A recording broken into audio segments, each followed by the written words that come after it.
Hey now, we're back. Yes, and to none other than a bear. Yeah, I know this looks like scenes from a marriage, the Ingmar Bergman film, but no, this is just how our podcast looks like if you're watching this. Which you should try to watch this, and you can watch this by becoming a VIP Patreon member. By the way, click the link below, and you'll see how to do that. Yeah, so we're back. I'm your host Kevin. This is my wife. Aileen? And thanks for joining us today on Briterion Bollection Films. Yes. Yeah, we haven't done one together in a while. No, we could just never find the right time. It was either I was really busy or whatever other kind of circumstance would suddenly pop up, but we're finally making the time. Yeah. Well, you got sick too, right? Yes, that definitely did not help, which, for those of you who don't know, I get sick quite often. Yeah, I hate it. Yeah, and it usually I blame work. Mm-hmm. It's either kids or other people who don't mind spreading their germs onto others. Yeah. Yeah, I mean, because I also work in the educational field. I'll leave it at that. And my first year working in that, I got sick as fuck. It was like just months of sick. It was just like months of having a cold. You know what I mean? Like Yes. I knew I wasn't like deathly ill or anything like that, but it was just like once like January hit, like I was just sick for like 4 months straight. I do remember that. Yes, I remember that first year was really hard for him. I remember that we even went to Coachella that year, and I don't know how we managed to stay the whole weekend with him being really sick. Like, he just had the worst cold. Yeah, it's fucking horrible. But yeah. So you were sick, and then our cats got sick. Yes. Tom, he got really sick, and it was kind of scary. But he ended up being okay, and he's doing fine. He's great now. Mm-hmm. But our other cat, Mao, he all of a sudden got kind of sick the other day. I think he's really just constipated. That might be what he has. Yeah, he has a follow up tomorrow, so hopefully they're able to see what's really going on with him because he's doing slightly better, but he's still not. Yeah, he still hasn't really bounced back. Yeah, he's either constipated or he hurt his leg somehow, maybe jumping around on the cat tree. But because something I was like trying to, pet his back area, and he kept like growling at me, which he never does, and he was just acting weird. He was hiding when usually when I come home, he's like a dog. He's like all excited to see me, and he wants to watch Yankee games with me. That's really what we do together when I come home from work. But the past couple of days, I was like, "Where is he?" And then, the first day, he was like hiding, which I thought was really weird. So we're dealing with that right now, but I think he'll be okay. I think when the vets see him, they give him the proper meds. I mean, maybe it could be that he hurt his leg too. I'm not really sure. But anyway, so we've had to deal with a lot of issues like that, a lot of illness. And then, when we were together, it was like we were too tired to do it, Well, and a lot of times, because I do have two jobs, so a lot of times I'm juggling both jobs and I'm just running back and forth, or if it's not job related, I'm also running errands and I'm just, going around in circles. Yeah, just been really busy. And that's the thing. We actually did a false start of this episode. We did a piss take about a month ago. Yeah, but it wasn't flowing very well. Yeah, just the vibe wasn't right. I think I was too sleepy. And I was like, no, we have to redo it because I feel like this episode can be really, really good. So I wanted to make it as perfect as possible. Yes. And the reason I'm excited for this film is I think it's a great film. Despite what a lot of people think about it, especially about the second half of this film, really. Yeah, I love the whole movie. And that film that we're talking about today is Babylon. Yep, Babylon. Directed by Damian Chazelle. Yep, I love that guy. Well, for me, he's. I have mixed reviews about him, but I do really like this movie. Right, yeah. Yeah, really, I'm a big Chazelle fan. I pretty much like all his work. So I was really excited to see this movie. Like I heard he was coming out with a new movie, after La La Land. Well, I guess he did La La Land, and then he did First Man, and then after a few years, and then during the pandemic, I heard he was coming out with his Babylon, and it was about like the silent film era. So it just seemed really interesting, and I really wanted to see what he would do with that. So I saw it in theaters by myself. Yes, let's just say that I ended up hanging out with a friend for the weekend, and actually, I'm no longer friends with that person. So yeah. I could have made a better decision and stayed with Kevin and gone watch Babylon with him. Sorry, maybe we can see it in a re-release together. Well, if hopefully they re-released La La Land like a couple months ago, and I wanted to see it, but you didn't want to watch it again. Well, because that's a whole different story, which you probably heard me on the previous episode say not so great things about it. But when the time comes where we actually do talk about La La Land, I'll bring up all the things that are wrong with that movie. I mean, don't get me wrong, when we actually did both watch La La Land in the theaters, and I came out crying at the end. Yeah. But when I look back, there are a lot of wrong things about that movie. Yeah, I still love the movie. I think it's a great film. And similar to that, like when I was in the theater and the Babylon was finishing, and it hit the very end shot, I was like emotional, kind of. I wouldn't say I was crying per se, but like there was like a sadness to it. I think it's even sadder than La La Land. Yeah, if you ask me. Yeah. It was. I was like, I was kind of emotional yet uplifted too at the same time. And so so I saw it when the movie came out, and then I was just in shock that the movie wasn't doing well. I mean, come on, it had stars: it had Brad Pitt, Margot Robbie. Yeah, but I don't think that's a guarantee that it'll do really well. And honestly, I don't even think they're the ones who even stood out for me in the movie, honestly.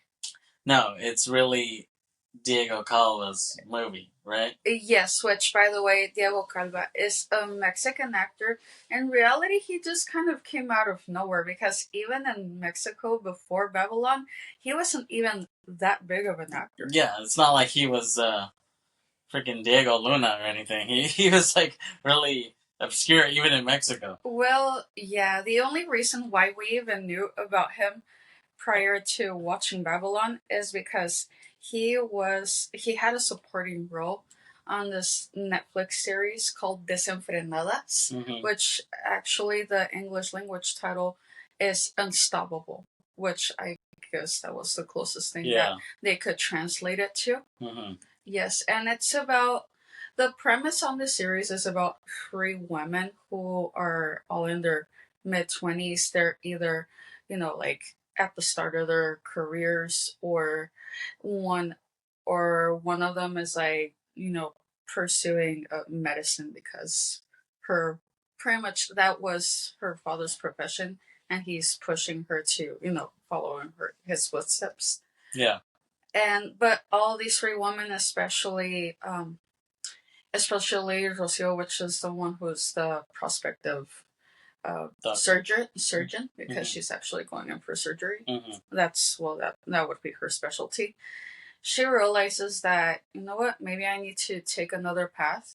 They all just go to Oaxaca on a whim, and on the way to Oaxaca, they find the fourth woman who actually needs help. And in reality, this other woman is she's being pimped out by her boyfriend, Joshua, who is played by Diego Calva. So yeah, you can imagine. I don't want to spoil it too much, even though unfortunately nowadays that despite the fact that it's a Netflix original, now it's really hard to find it because it did get removed from Netflix a few months ago. Yeah, which I think is stupid. But Yeah. they'll probably put it on VeeX or something like that. I Right? mean, I would hope so because I actually really liked it, and unfortunately, it got canceled right after that first season. I really liked the show. I thought it was really good.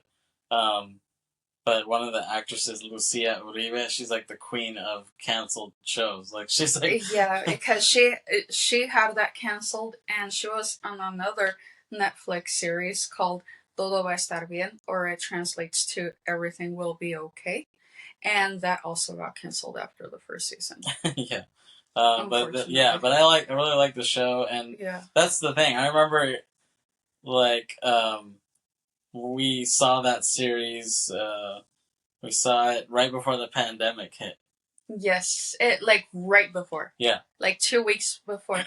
I mean, it had already been going on around like other parts of the world. Yeah. But in our area, it didn't hit until mid-March. Yeah. Yeah, and that came out in late February.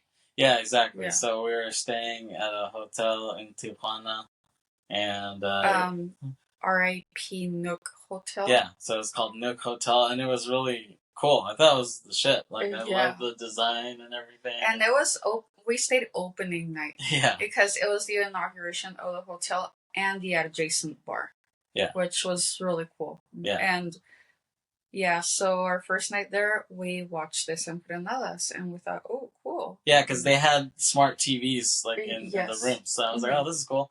I was like, even though I liked watching, the local, whatever cable that they had, and like, watching like VH1 Classic, on TV, but they didn't have that. They just had smart TVs, but they had Netflix. So we're like, oh, this Empanadas just came out. Let's watch this, and we watched it, and it was a lot better than I was expecting. I was like, oh, this is pretty good, actually, and that's what was interesting. And then I remember watching it, and this guy, Joshua character, you're like saying, oh, this guy's so fucking ghetto. Like the way that he portrayed his character, I bought it.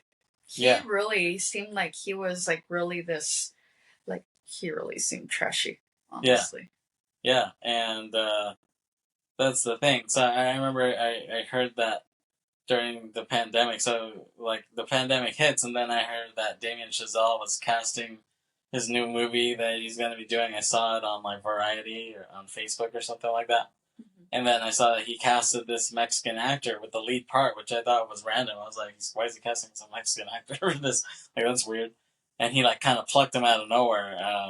And then I clicked like the story to see who it was, and then it showed this guy, and I was like, oh, this guy looks familiar. And I was like, oh, that's that guy from that Descent from Alice, like the fucking ghetto guy that Aileen hates or whatever. I mean, I just hated his character, not that I hated the actor. Yeah, but that was so shocking. I was like, you were even saying like this guy will never act again because you were like you thought he was so ghetto in that. Like you didn't think he was acting, pretty much. I think you're stretching it out a bit, but I just thought his character was too much, and honestly, I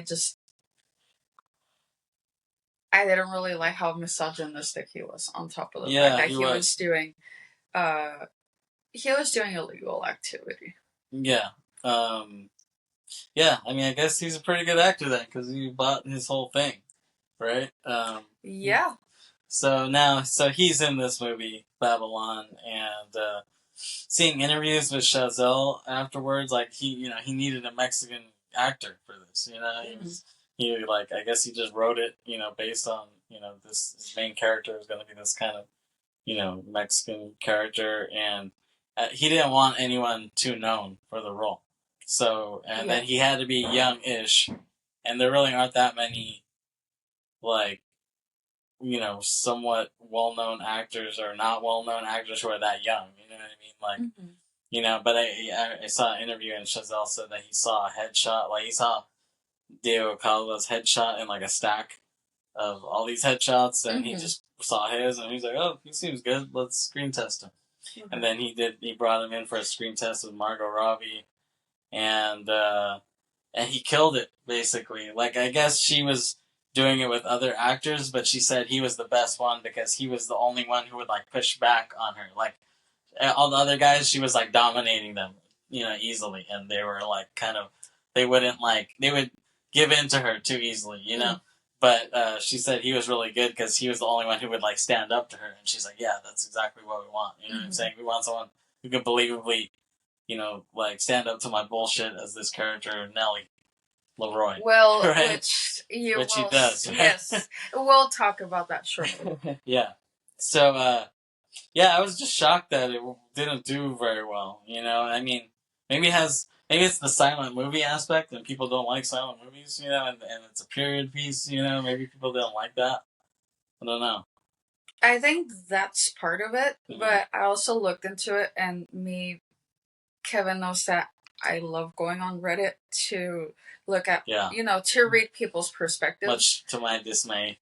Yes, well, which you don't even have a Reddit account, do you? No. Yeah, I figured. Yeah. So, I mean, if you can never find me, I will not say what my username is, but that's all for you to find. It'll be like trying to find a needle in a haystack. Yeah. So, well, but trying to go at, like when I go to subreddits about movies or whatnot, and I try to read on what people didn't like about Babylon. I mean, some people will go and they'll be like, I really like this movie. But then in the comments, some people will be like, what I didn't like about this movie was that it was very grotesque. It just felt like there was a lot of disgustingness going on in it. Or some people did say that I didn't like the fact that I had to sit for more than 3 hours to watch this movie when it could have been significantly reduced. Or I didn't even have an issue with it being more than 3 hours long because I felt like it was more fast paced than you would think. This movie flies by. This is the quickest 3 hours you'll ever spend. Yeah, I think watching a movie, like it just goes by so fast. Like it's just like cool set piece after cool set piece. Yeah. Or were you going to say something else? Yes, I was going to say something else, actually. Thank you, Kevin, for actually letting me go back to what I was talking about. Which, by the way, Kevin tends to interrupt me quite a bit, so this is a rare moment where he lets me go back. So, or at least, consciously. Mm-hmm. So, another thing about that, a lot of people complain that Babylon is too grotesque of a movie, but this was the Roaring 20s, and we can see that Damian Chazelle was trying to depict this era as closely as possible. So I can definitely see it, even though it does get pretty gross at times, but I can see people really being like that during that. Yeah, it was a very decadent era. It was. I guess it was around the same time as the Weimar Republic in Germany. It was like basically the same thing, just in different countries. But I know like Paul Schrader, I guess, didn't like the movie because I saw he tweeted something when it came out, and he was like, "Who the hell did the research for this Babylon?" or whatever. Like he thought it wasn't accurate. But I mean, I saw interviews with Chazelle, and he was saying, "No, I did a lot of research. I read a lot of books for the time period." Which I actually believe. Yeah, and he was saying, there was a lot of drugs coming in, and it was mingling with the Hollywood scene that was kind of burgeoning. So yeah, it was sex, drugs, and rock and roll. Before rock and roll, existed. Yeah, but you get what I'm saying. Yeah. But yeah, I mean, when I walked out of the theaters, like I got that feeling like when you walk out of a movie and it's like a good ass movie, you know what I mean? Like that's how I felt. I'm like, yeah, like that was a fucking good ass movie. Like I love that. And so to me, this movie is almost like if Pulp Fiction took place in the 20s. You know what I mean? Like as far as being like a LA, based movie with these interlocking stories, kind of, and especially the third act. Like that third act feels very Pulp Fiction to me. Yeah. So maybe we can get into describing the film. Yeah. I didn't really see a concise Wikipedia description, so we'll forego that this time. Yeah. Or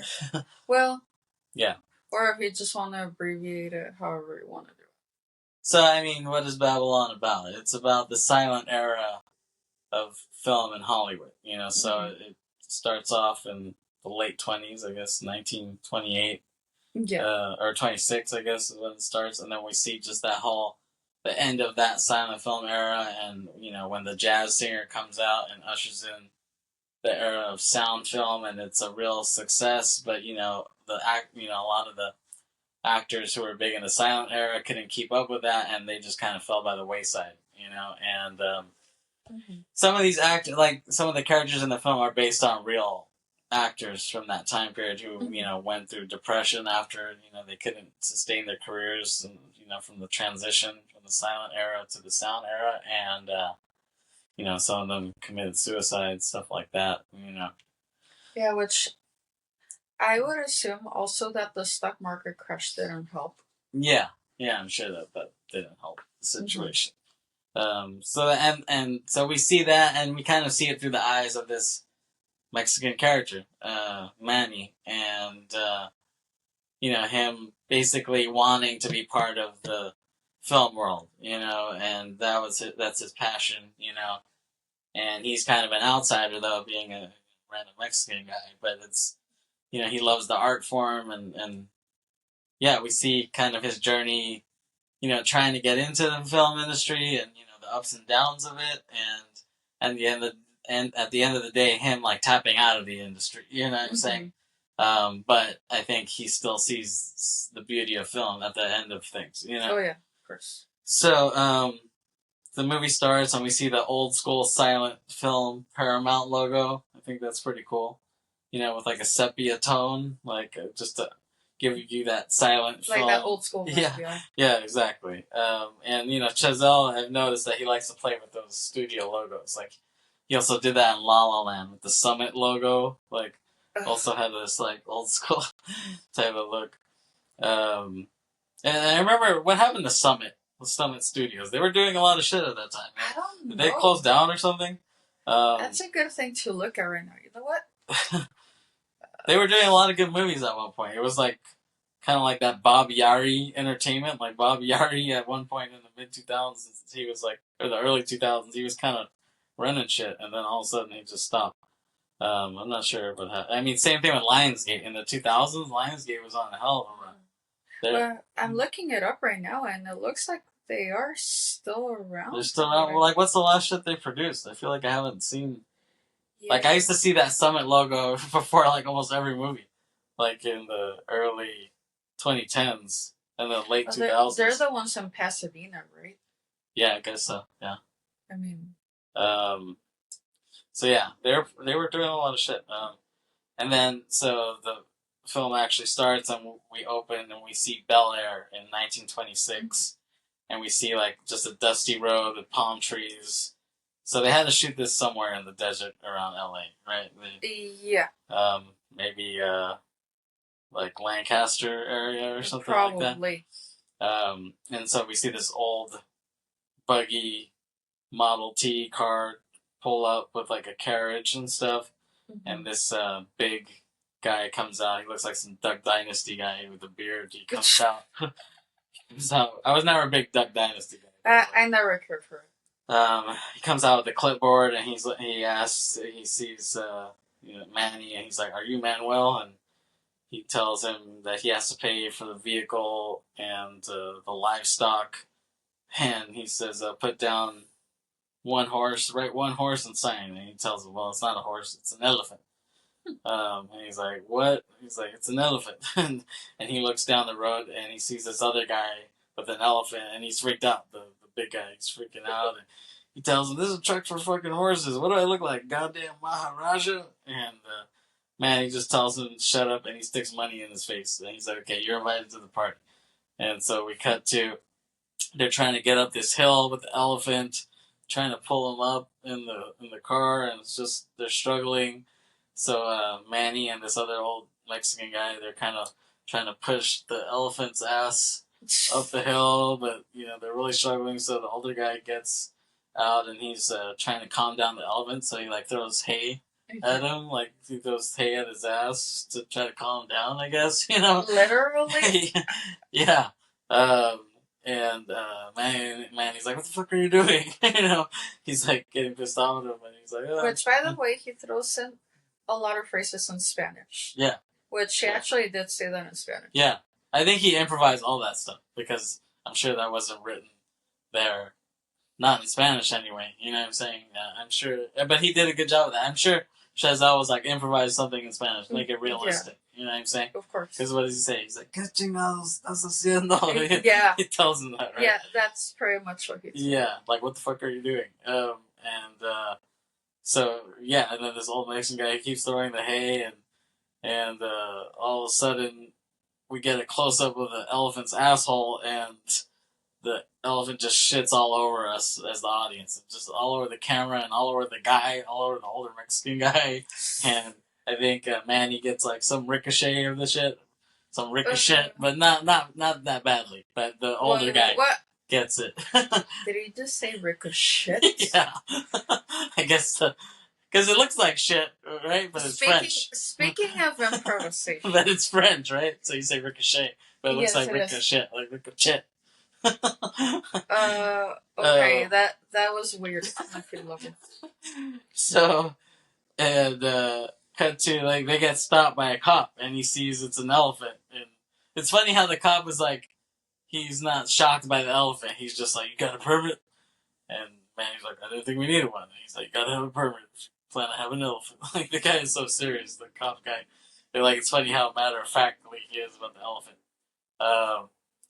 And Manny's like, shit, well, I don't have a permit. And then the cop is like, okay, well, how's the guest looking tonight? Like, he knows it's for a party. Mm-hmm. He's like, yeah, well, it'll be at Don Wallach's house. And we cut to, like, he asked, like, oh, can I invite my cousin or whatever? And he's like, okay, or whatever. And he's like, okay, great. He lives in Reseda or something like that. with Ralph Macchio. No. I mean, I just think it's true that Reseda would already exist. Yeah, and I feel like there are some anachronisms in this film, like things that, like, I don't think Reseda was even developed at that time. You know? I don't think so either. You know what? Maybe I should look that up. Okay. See, I feel like I'm the go-to person when it comes to looking things up in the middle of recording. Podcast. You're the research queen. So they get there, where they get to Don Wallach's mansion with like a caravan of people. Like, this is almost like the people coming from Honduras. Yes. Oh, I know. It was really weird. Actually, no.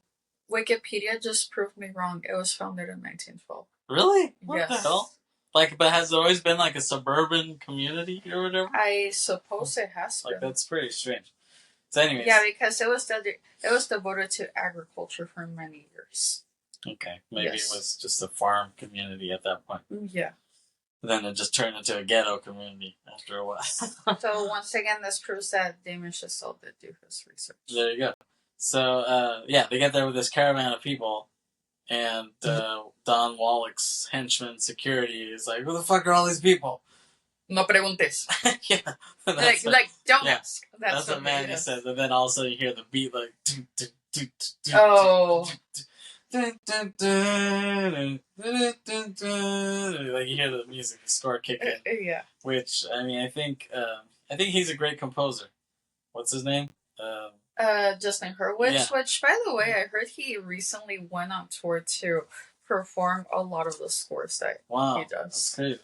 Yeah. No, I mean, I think he's great. I love all the scores he's done. Like, he's really good. He really writes great melodies.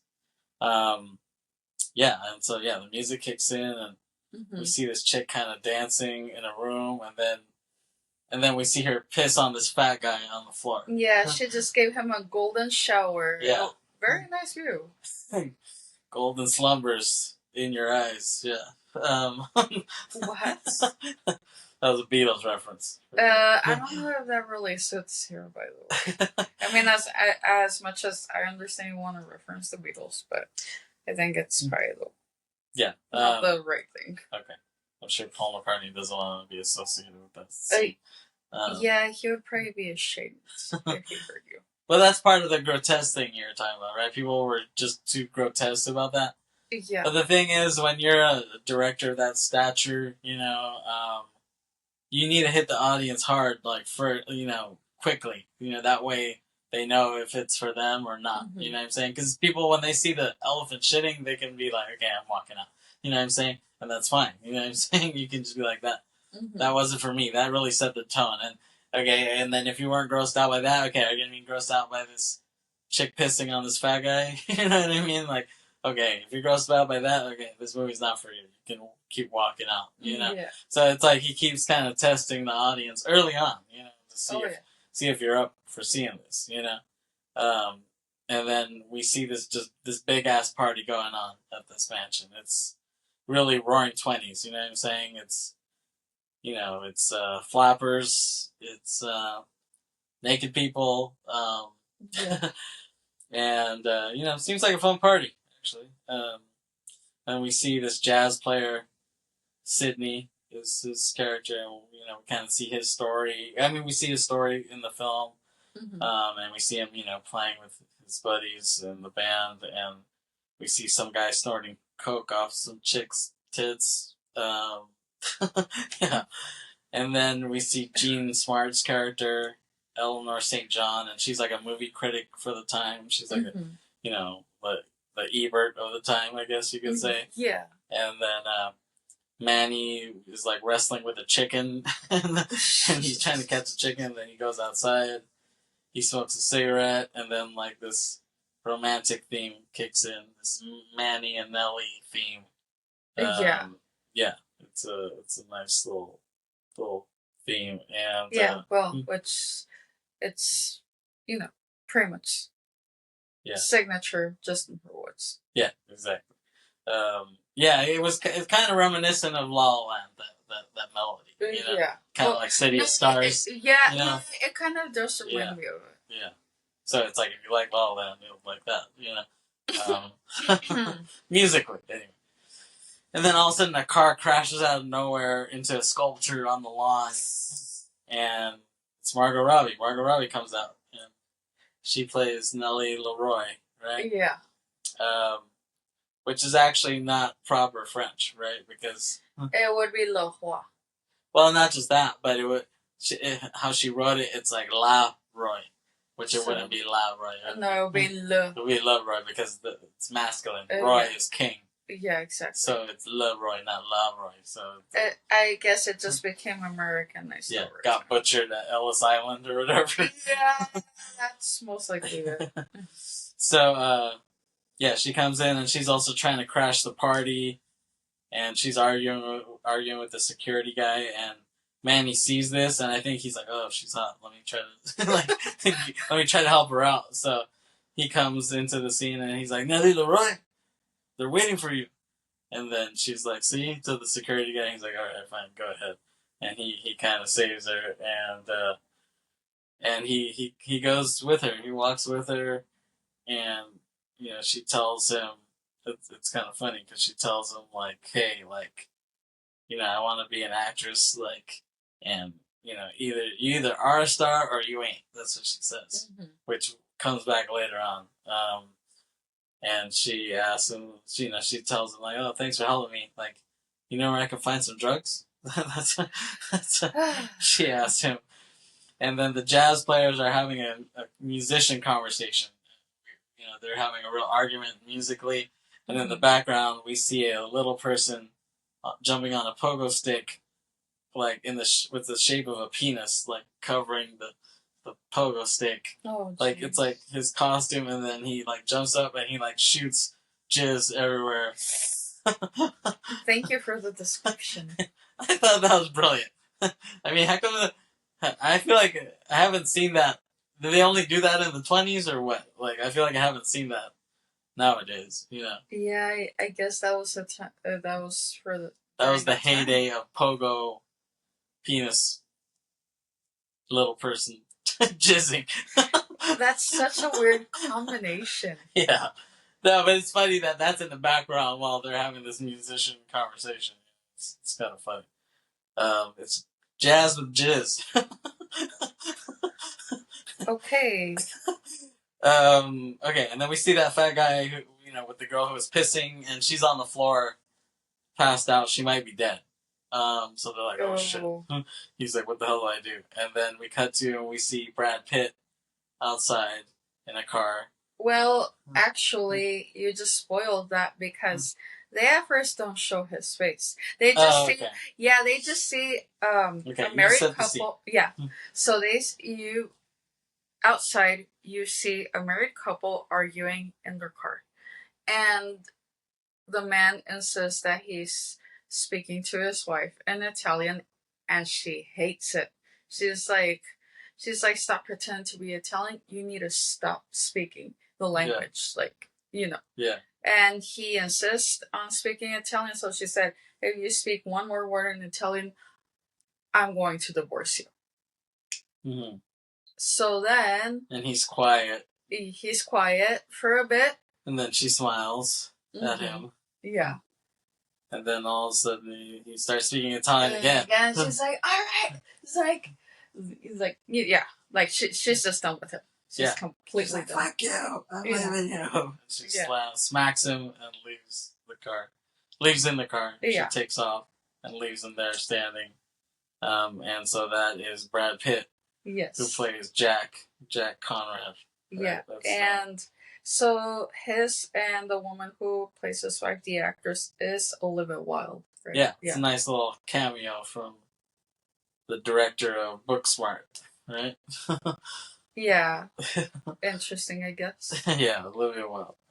We were talking about her earlier, weren't we? Well, briefly, because we were talking crap about Jason Sudeikis. Yeah, we were. Yes, and you guys already know the whole drama. Right? Yeah. Which I assume mostly everybody does by now. And if you don't, just Google it. Yeah, exactly. So Jack goes into the party and he hobnobs. Everybody loves him. He's the man of the hour, So his career is riding high at this point. You can see that. Mm-hmm. And then we see some fat guy with a penis drawing on his torso, and he's like kind of running around. It's like, okay.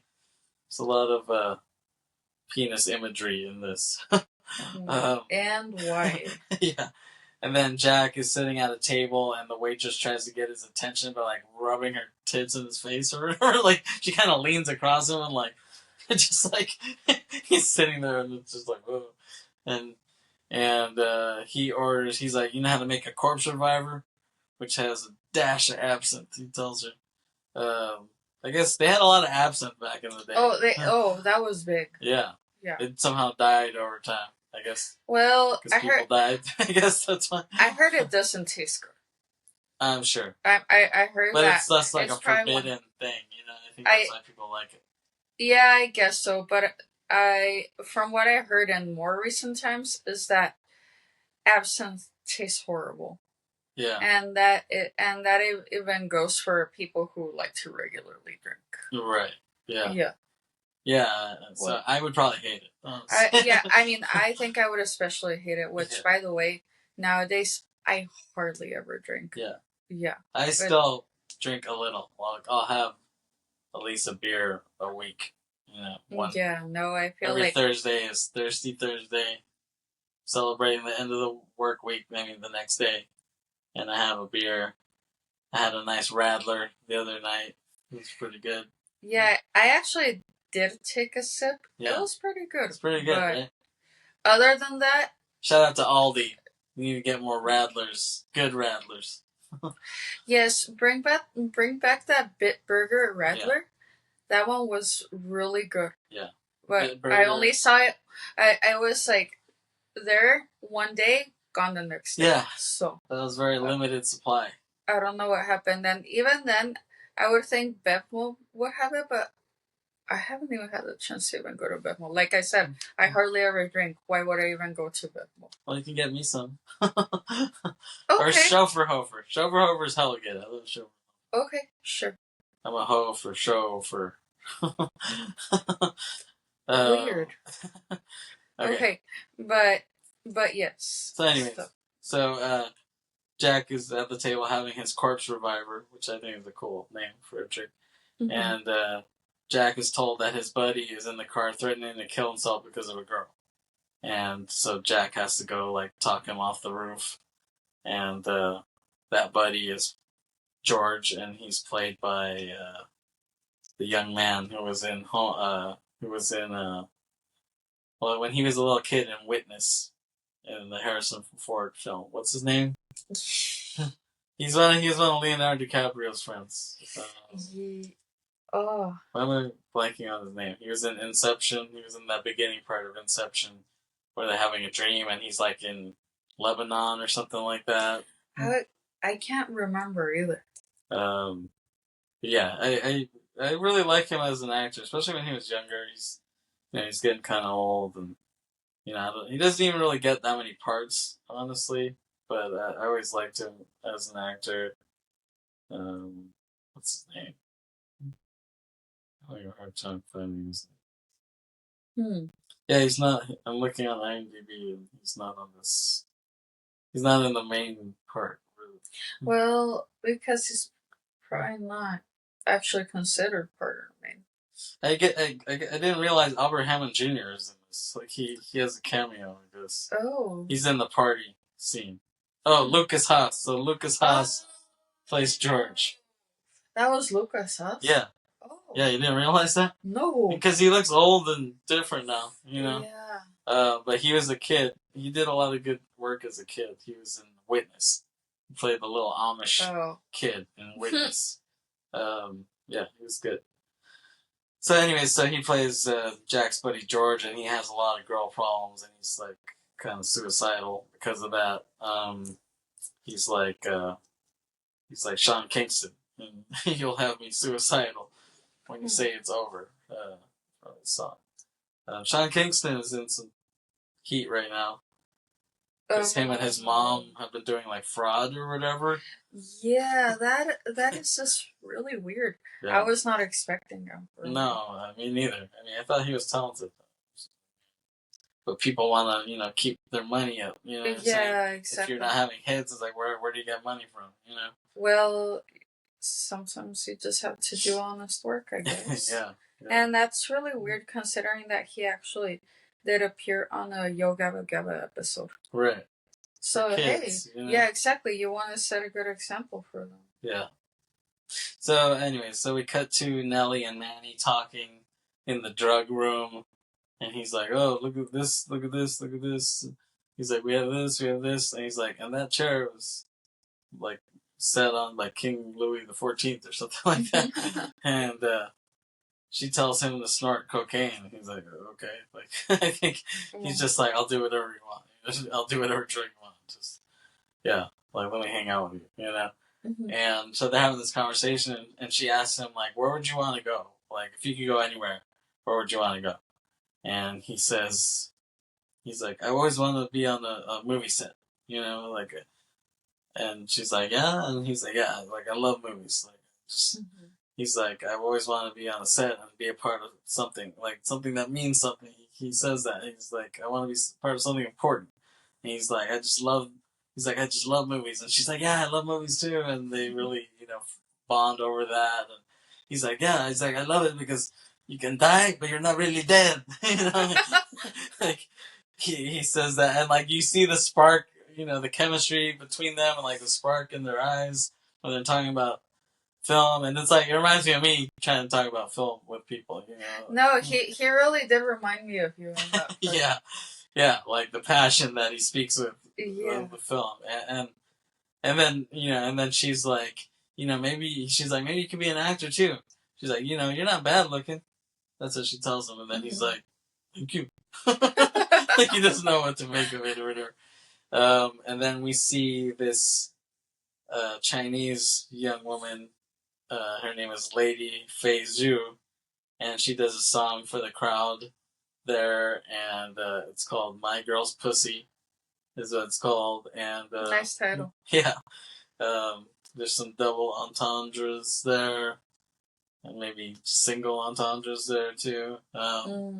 She goes to one of the tables, and it's like Kaya Gerber is sitting there, and she like kisses her, and everyone's like, ooh, like everyone freaks out. And, yeah, it's a cool little performance. And then after that, so Jack walks up to Faye, and he's like, oh, like, can you flirt with my friend George? Like, just make it feel special. You don't have to sleep with him. And she's like, okay, sure. She sees him, and then he makes him happy with her, And then Nellie goes to the dance floor with Manny, and she starts dancing sexily, and he's just like standing there. He's like, okay, like, what do I do? Okay. And she's like, grinding and stuff, and then she kisses some random long haired dude on the floor, and then she falls on the floor, and she lays on that DW sign, like it shows her like with the light, like shining on her, and that's like a popular still that you see from the movie. Oh yeah, you see that shot a lot. Oh yeah, for sure. Like if you Google Babylon, you're gonna see that shot pop up. Yeah, it's where she's laying down and she has a cigarette in her mouth. Yeah, exactly. Yeah, and then you see that DW, which I think they actually shot that at like DW Griffith's mansion or something like that, but they changed that to Don Wallach. Oh yeah. Just to fit the movie. And then she gets up and stands still, and then she kind of does this move. It's like kind of a weird move that she does. Like it's almost like too choreographed. I thought, like it didn't seem natural. And then she crowd surfs, and everyone's like, And then all of a sudden we see a member of Red Hot Chili Peppers comes out of nowhere and grabs Manny. And that member is not Anthony Kiddis, as Chris would say. Well, I don't understand why Chris pronounces it that way. Kiddis. No, it's Fleet, bassist from Red Hot Chili Peppers, acts in this film. And he comes out of nowhere and grabs Manny.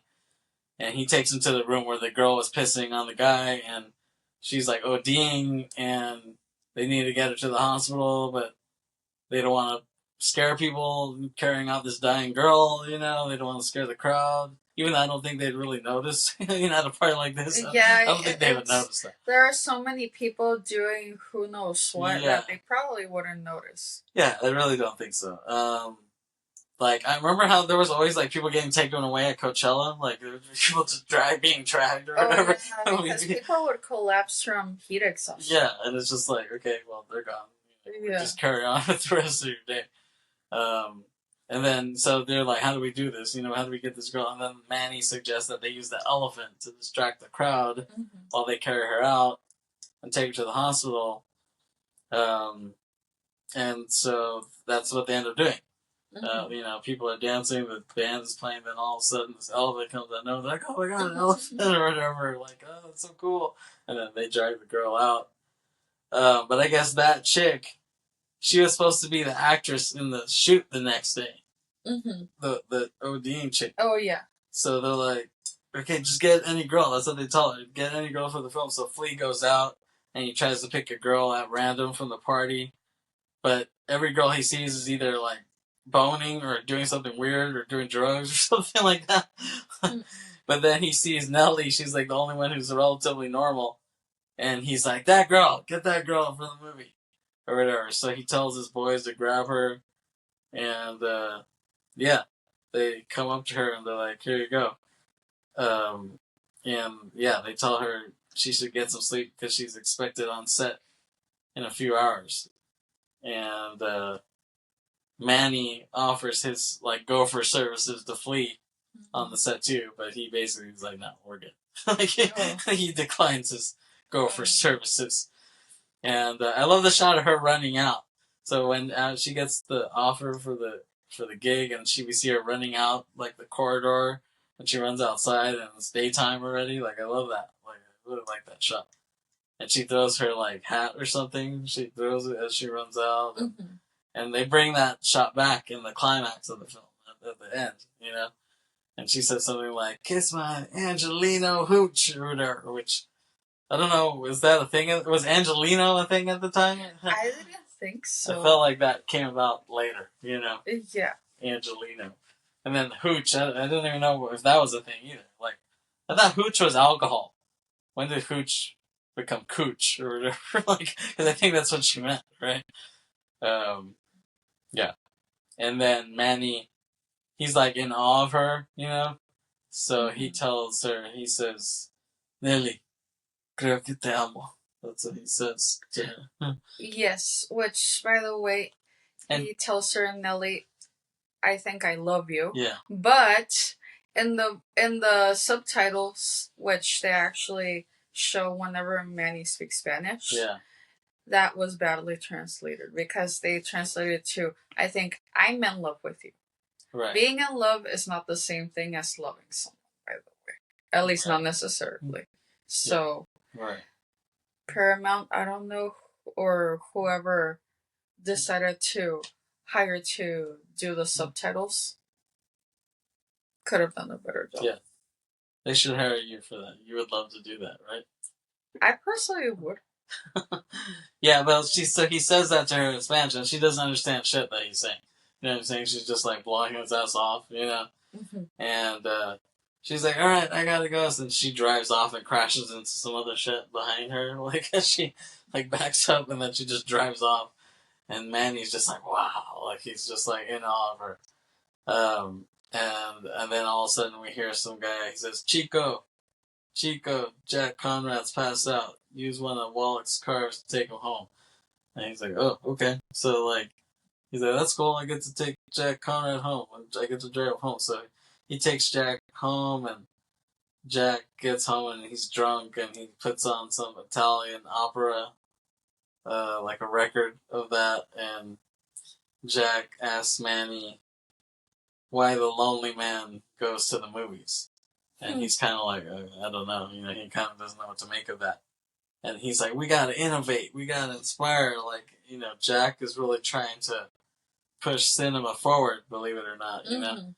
But kind of in doing that, it kind of killed his career, you know, left him behind. You know, like, sound was an innovation that, you know, ended up killing his career, really, you know? So, you know, in a way, it was bad that he wanted to innovate. Well, you know, it's, if you innovate, you gotta make sure that you can still do shit, you know, when that happens. You know what I'm saying? Of course. Oh, and actually, going back to the term Angelino, actually, now that I'm looking it up, it says that the first known use of Angelino in print was in the mid 19th century, in 1857, according to Merriam-Webster. Says the Oxford English Dictionary notes that the first use in print of a word denoting a resident of Los Angeles appears in California of the South, published in English in 1888. Wow. So, once again, this proves us wrong. Yeah. Chazelle really did his research. But I think I found something a little bit later that he got wrong. Oh, okay. And I will look it up too. Okay, we'll see. Okay, we'll get to it. So Jack falls back, like, off his Spanish roof, like he falls backwards and falls into the pool. Luckily he didn't die, you know, and Manny is scared because he sees his lifeless body in the pool. Like, he looks over and just sees like this dead floating body in the pool. But then suddenly Jack gets up and he gets out of the pool and he's like, I'm going to bed. And while he's in bed, he tells Manny he likes him. He's like, hey, he's like, I like you. He's like, I want you to take me to set next morning. And so he's like, oh, great. Like, this is my dream. Like, this is going to be my dream. I get to be on a movie set, you know? And he asks him, you know, have you ever been on a movie set? And he's like, no. And he's like, it's the most magical thing in the world. And he's like, oh, okay, you know? So it's like he gets to accomplish his dream that he just said the night before to Nelly, you know? And then right after that, you hear some loud thing, and we finally see the title card of the movie, Babylon. We finally see that. Yeah. 31 minutes into the movie. Hey, 31 minutos. Into the movie. But by the way, what Kevin is mentioning, 31 minutos, is a Chilean puppet show. Which, it's, I personally think is great. It's like a Chilean Muppets, right? Meets Yo Gabba Gabba, kind of. Well, I guess if you want to describe it that way, but it has it has an endless list of characters because it really has a lot of characters. But I mean, it has, like and even then the main ones, there's still kind of a lot. And, this really has become a phenomenon over the years. And last year, while I was in Mexico City for the summer, I got to see the exhibit at the Franz Mayer Museum, which was really cool. Yeah, lucky. Yeah. Oh, thank you. And I have a small collection of some of the books. I'm still trying to collect more because I saw that they released some coloring books. So Yeah. yeah, if you can, it's on YouTube. They have a lot of episodes on YouTube, so do look it up. Yeah. Or and I know that it was on Netflix in some countries. So wherever you are, try to look for Right. 31 minutos, which means they're 31 minutes. Yeah. Because actually the show started as a parody to 60 minutes. Yeah. Yes. But with puppets. Yeah. Yes. Yeah, it's a cool show. It's very big in Latin America. Mm-hmm. So yeah, 31 minutes into the movie, we see the title card. You like that though, right? Yeah, I personally really like it when the title sequence doesn't come up till way later. Right. Yeah. I think, believe it or not, this is not the longest wait for that. Yeah. I think the record belongs to the Japanese film Bright Future with Tadanobu Asano, and actually that was directed by Kiyoshi Kurosawa, actually, who did like, Cure and all that stuff. Yeah. He's a very respected Japanese director, but one of his more obscure movies is Bright Future, which came out like in 2005, I think. Kind of hard to find. Yeah, they don't have it on Criterion. I have the DVD, which I'm lucky that I have that, but you don't see the title card for that until like the very end. Like, you know, the movie it's like basically coming to an end, and then all of a sudden you see a subtle Bright Future in the corner like pop up. Yeah, so yeah, I think that has the record. But yeah, it's cool that it kicks in so late, right? And then after we see that title card, we see everyone, like all the main characters, like individual struggles. You know, Nellie wakes up hungover after 2 hours of sleeping. That fucking sucks. Like, doesn't it suck when you get like 2 hours of sleep? You're fucking hurting that morning. But I mean, nowadays it does. When I was younger, I was able to stay up all night and have no major issues. But now, even if I just lose a couple hours of sleep, I'll be suffering the next day. Sucks. Yeah. Yeah. Yeah, and then we see Faye's family, and they're having an argument with some white guy or whatever. Like, I think it's like a laundry business that they have. And, well, I mean that's a huge stereotype. Yeah. Yeah. And then they bring her out, and he sees her, and he's like in awe of her, or whatever. He's like in love with her, so like she signs an autograph for him, and it kind of she gets him off their asses, you know. And then Sydney, the jazz player, he goes home, and he just sleeps on 2 chairs. Like, that's his bed, just 2. He sits on, you know, puts his ass on one and his feet on another chair, and then he just puts like his hat over his head, and that's how he goes to sleep. That's pretty bad. But that's the starving artist life, you know what I mean? Yeah. Especially at that time, you know, it was really you did things for the love of it, not for the money, you know. Oh yeah, of course. And even nowadays. Yeah, I mean, but you know, nowadays a lot of people, you know, they don't have that dedication. You know what I'm saying? They're not willing to sleep on a chair for your art. You know what I mean? You want to get money fast. Yeah, but I mean, it depends, really. I mean, I haven't seen that dedication lately, nowadays. You know what I'm saying? And then Jack wakes up Manny. Jack is the one who wakes up Manny. And he's like ready to go. He like throws water in his face, like, "Well, let's go," you know. And Manny's like hurting, like shit, like fucking tired, you know. But Jack's like, "Let's go." I mean, Jack's used to it because he's been doing it for years. You know? Yeah. And then Nellie gets to set at 8 a.m. She gets to her set, and the PA grabs her, and we see everything they're shooting on the lot. Like, we see all these different things that they're working on. There's like some blackface in the scene. There's soldiers fighting in Africa. They're making like Chinese movies there, and you know they have like black people working on the set and stuff, and they're like musicians and stuff there too. So you can see that it was actually pretty diverse at the time. Like there was a lot of people of color working on and off the set. It wasn't until a little bit, you know, when the sound came in and more money came in that things got more conservative and segregated. You know. Yeah. So, yeah, and then there's some guy, he's like selling peanuts on set. and he sees Nellie. He's like, "Hey, like, are you new here?" He's like, "Okay, your first bag's free," and he gives it to Nellie, and she opens a peanut, and there's a pill in there or whatever. And so he's actually like the drug dealer guy or whatever. Yeah. But it's weird how the thing how he cut. You could tell he cut, and it was fake. There's no way he had the pill in there, but you know how he cut it. He made it seem like she cracks open and there's a pill in there. Like, oh my god. And they take Nellie to the director, who's a woman, actually, and that's actually Chazelle's wife in real life. Yeah. The woman there, yeah. And she has a cameo in La La Land, too.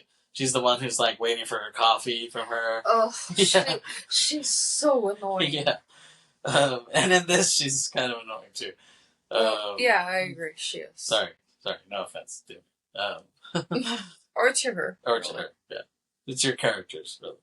And she's like, "Who the hell's this? Where's the girl with the tits?" Or whatever. Like, cause when they bring Nellie and then they ask, we see, we juxtapose her first day on set with Manny's first day on set, and they ask him, "Do you have experience with strikes?" And he's just like, "Yes." And I'm sure that's a real stretch, his experience with strikes. Like, he was probably part of one before. Mm-hmm. And they're like, "Okay, well, these are all junkies from Skid Row. Deal with them," or whatever. So, I mean, Skid Row, wasn't Skid Row developed after that? Like, is that what you wanted to No, but it's something that also came to my mind. Skid Row. Like, were there already homeless, crazy, drugged out people on Skid Row at that time? Let me check. Because that's what he says. He's like, "These are all junkies from Skid Row. Deal with them." Because watching that Hotel Cecil documentary, I don't remember. I thought it was developed after that. Skid Row. Like, it turned into that later. Well, see, here's the thing. And this is according to Wikipedia. I don't know about other sources because anyone can edit Wikipedia, even though actually... Wikipedia is 100% right. I don't know about that. Well, even though... When I've tried to edit something... They don't let you, right? No, because they block my IP address. See, that's bullshit. It is really. It's so stupid. Okay, but what I'm saying is that it has been known for its condensed homeless population since at least the 1930s. So that was a little bit after. I mean, this is supposed to be 1926 or whatever, so... Yeah. Yeah, so that he got wrong, right? Even though, yes. I mean, I'm assuming. Let me look into it just a little bit more. Uh-huh. I mean, even though it says that there has been it has some history starting from the late 19th century, so... Skid Row? Yes. Oh, okay. Yes, because there started to be a number of residential hotels opening in the area. Right. Yes. Okay, so I guess Skid Row did start there because it says by the 1930s. It doesn't say that it started in the 1930s. Right. It said by the 1930s, Skid Row was home to as many as 10,000 homeless people. Or houseless people. Okay, well, maybe that is accurate. Yes. Damn it, Chazelle. And there are sources to this, so it's not like they're just BSing. Damn you, Chazelle, you strike again. I think I'll get you on this next one, though. Oh, you're kind of sounding like groundskeeper Willie when he's cursing Skinner. Yeah. Damn you, Skinner. Ya used me, Skinner. Ya used me. Hey, we always get really random here. We'll talk about The Simpsons. Yeah, we're going to have our Simpsons only podcast sometime. It's just going to be all Simpsons all the time. So Spike Jonze is in the film. He plays a German director. He's the one on Manny's set. He's the director of that set. And so there was a lot of directors from Germany at that time, even before World War II. They were coming in the 10s, 20s, directing films because they were making films in Germany. They were making silent films, and the Hollywood producers were like, "Oh shit, these films are the shit. Like, we need to get some of these guys." So they brought in those guys. You know, they brought in F.W. Murnau and some other guys. I guess Pabst, G.W. Pabst or whatever. Like they brought in all these guys with acronym names. This is like Gustav Wilhelm or whatever, GW for short, and yeah, FW more now, Franz Wilhelm or whatever the hell. So yeah, so Spike Jonze, yeah, he's playing this German director, and then yeah, so to deal with the Skid Row crazy people, you can hear this in the background. Yeah. Man, he grabs a gun and he's on horseback and he looks like Emiliano Zapata. He's like, ah! He starts shooting the gun. He's like, yeah, come on. And he scares all the junkies into working, basically. Yeah. And so the film, it's like a Middle Ages picture. Like, it's like they're all fighting with chainmail and stuff like that. And yeah, you could see these guys, they're fighting for real. And this is like how they used to do it. They had to have actual extras. You know, there was no CG at that time. There was no CG in the 20s. No. You know, no matte paintings or whatever. Like, you needed actual people for these parts. So that's why you needed a shitload of extras. And then, yeah, they're really throwing, you know, spears at each other and people are getting really hurt, you know, on this film. Like, and some guy dies or whatever. He has like a spear through his chest, this one guy. And they're kind of looking around at him, like Lucas Haas, George is looking at him, and the other guys are looking at him. And then one guy was like, well, he did have a drinking problem. That's what he says.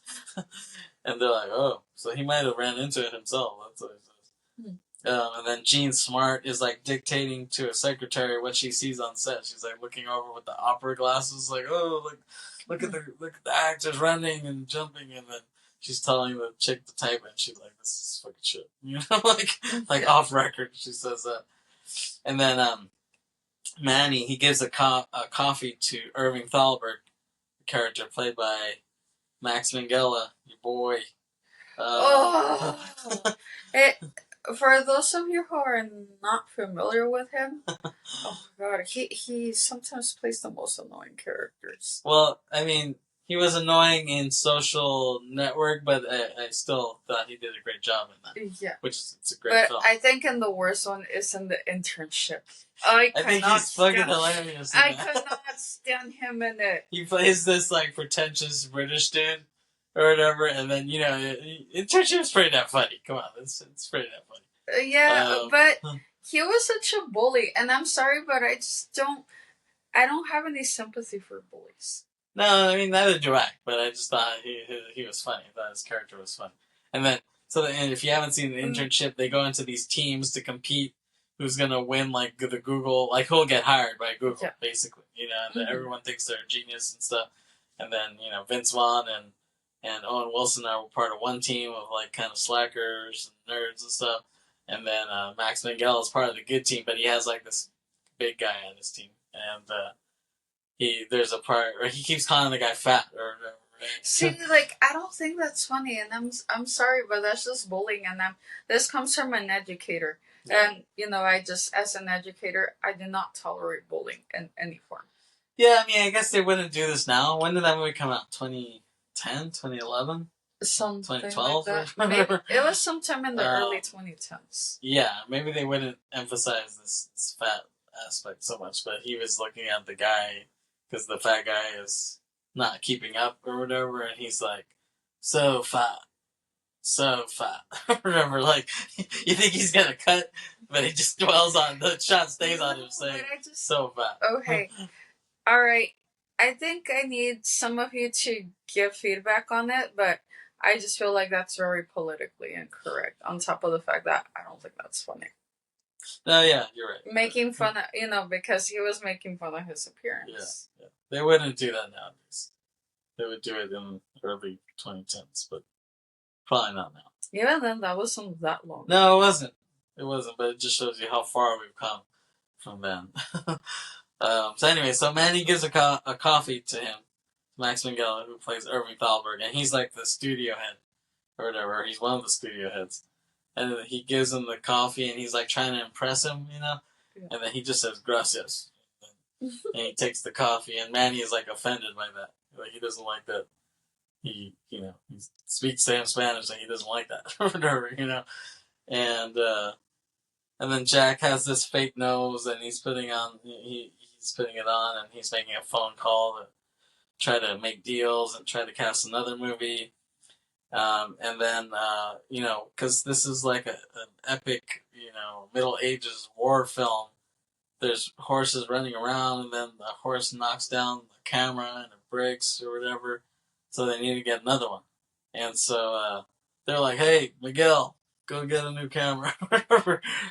And he's like, "Man, what, actually?" So he's like, "Okay, you need to go here and get a camera."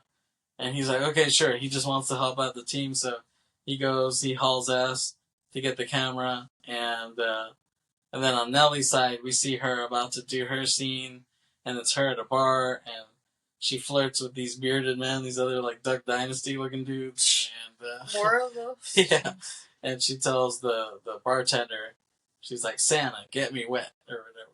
She starts taking shots, and she gives guys other shots, and she kisses some guy, and she sticks her hand down his pants, stuff like that. And the director, the Chazelle's wife, is like, "Okay, like keep going," She's like, she's into it, I guess. And we juxtapose that with Manny hauling his ass to get the camera. He's driving through trees and shit. And here, what's interesting is, so we see Jack on the phone, and he's telling dialogue, because he's saying, "Okay," and then he says, "Hasta la vista, motherfucker," and "Frankly, Scarlett, you're a cunt." That's what he says. I guess that's gonna be dialogue. Okay, so here's the thing. Here's my anachronism. So motherfucker, they say motherfucker a lot here, but from what I know, motherfucker didn't really come out to like the 50s or whatever, because it was like in jazz lingo. So but later jazz. I don't think it was that early. So in the 20s, were they saying motherfucker? Let me look that up. Okay. See if I can get Chazelle. Because Spike Jonze also says motherfucker. He's like, come on, motherfucker. And what's the verdict? History and popular culture. The word dates back at least to the late 19th century. And then What? In an 1889 Texas murder case, a witness testified that the victim had called the defendant a goddamn motherfucking bastardly son of a bitch shortly before his death. What the fuck? What the hell? Damn it! Yes. I thought motherfucker didn't come out till way later. From what I heard, I didn't hear about this West Texas shit, whatever the fuck. But that's a pretty cool line, though. That should be like an album title. Wow. That's pretty cool. I gotta write that down. Yeah, so that's what I'm seeing. Okay, damn you, Chazelle. You got me again. Okay. Once again, groundskeeper Willie to Principal Skinner. Yes, Chazelle. Yes, Chazelle. But there you go. He did his fucking research. I mean, you can't knock his hustle. Come on, Schrader. Give him some fucking credit. So Spike Jonze is cussing out his cast and crew. Manny gets to the camera shop, and the clerk is this weird guy, which is great casting by Chazelle. He picked the perfect guy, perfect weirdo guy.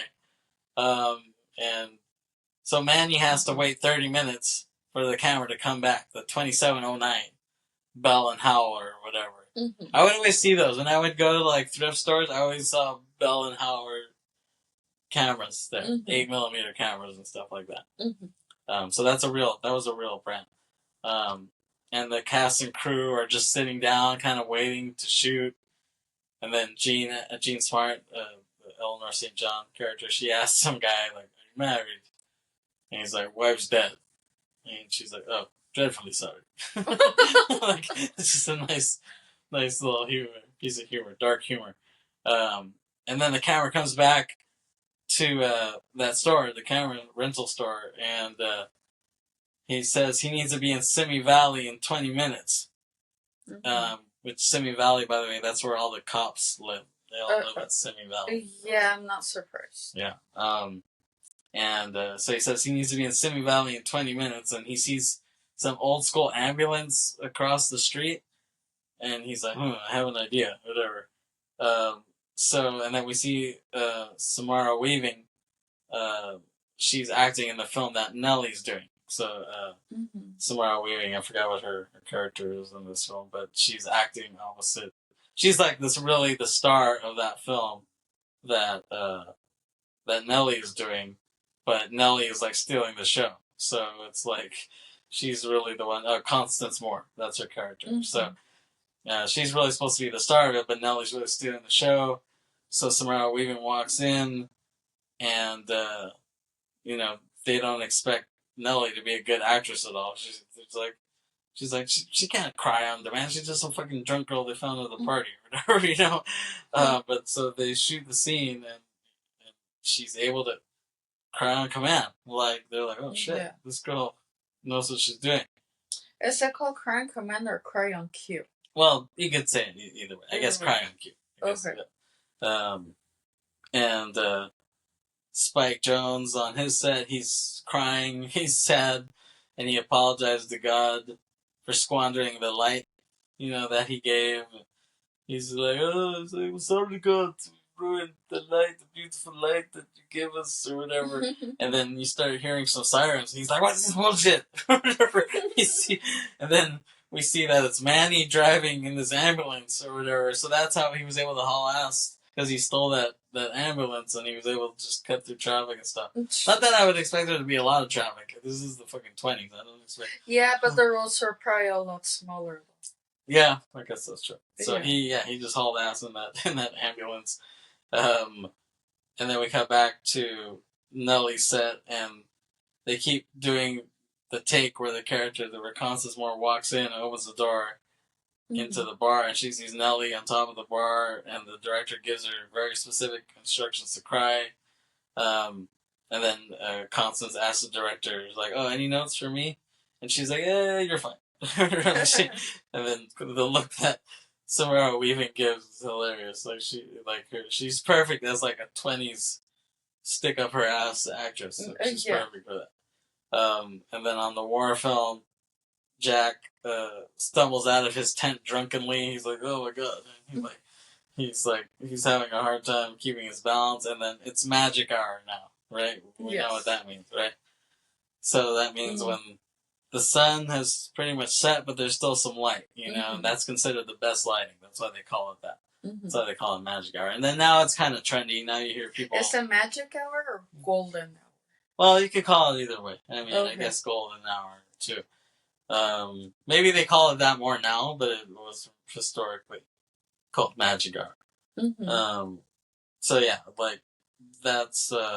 it's kind of been trendy nowadays. Like, people... now have realized, oh, that's like what movies do to get like beautiful lighting, and you can do it in like sunrise and sunset, because it basically has that same look.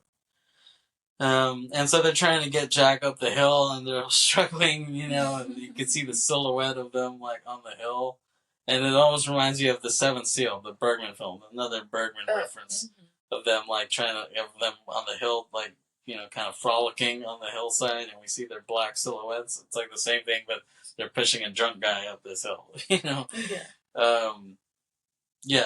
so they're pushing him up, and then he's about to do the scene, and everybody looks on, and they focus on Manny looking at that scene. Like, Manny's like really like invested. He's really looking at the action. He's like, oh my god, like this is it.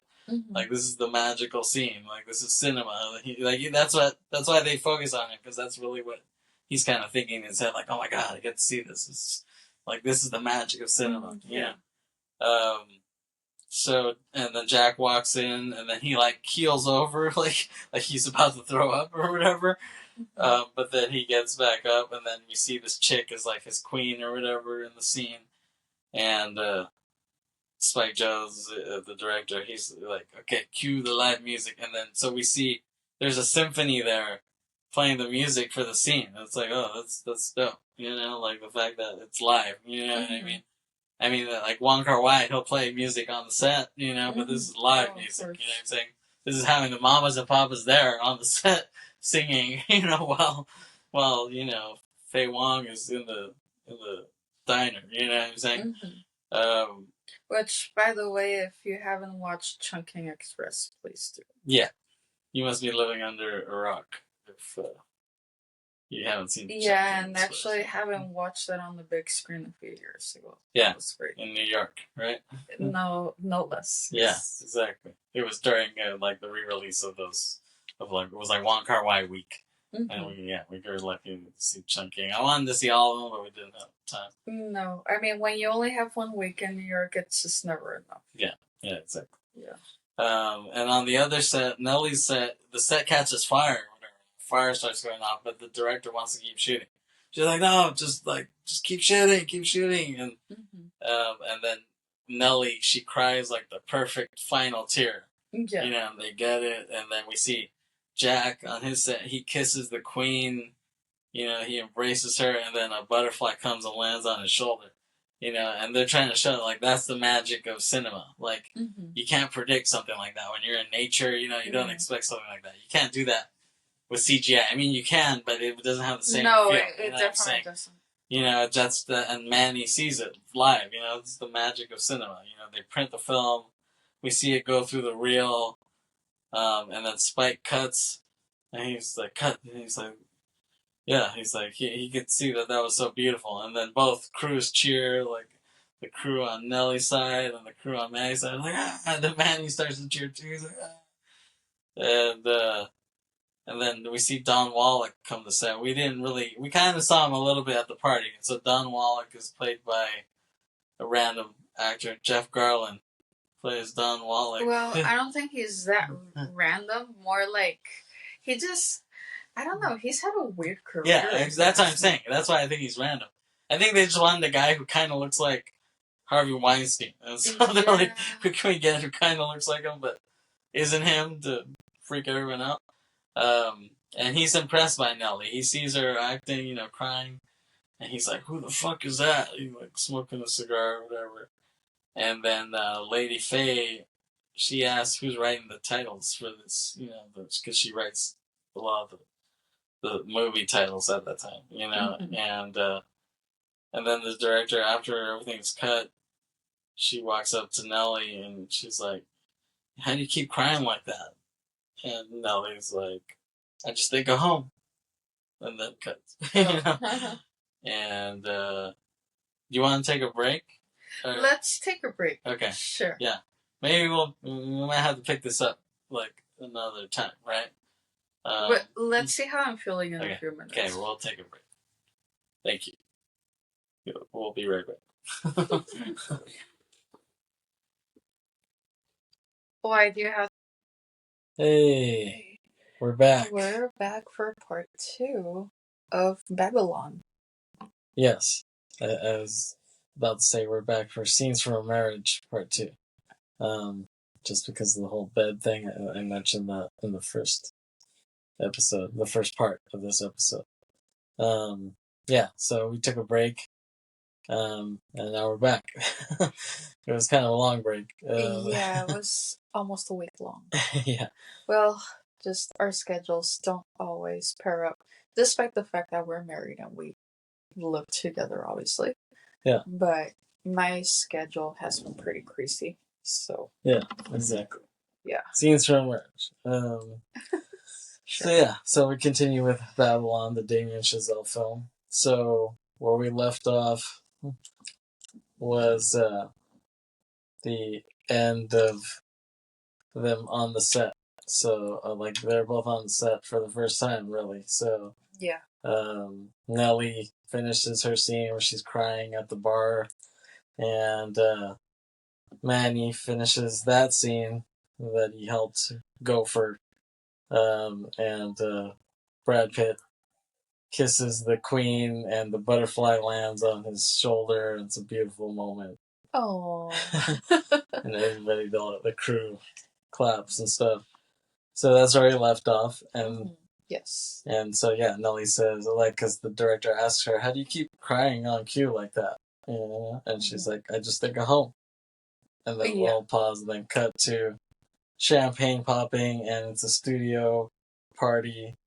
And I guess it's kind of a rap party. Yeah. And the guy Don Wallach, played by Jeff Garlin. He's Yeah, I thought that was weird casting, but in a way it does make sense. yeah, because I guess they just wanted someone who looks kind of Weinsteinish. You know what I mean?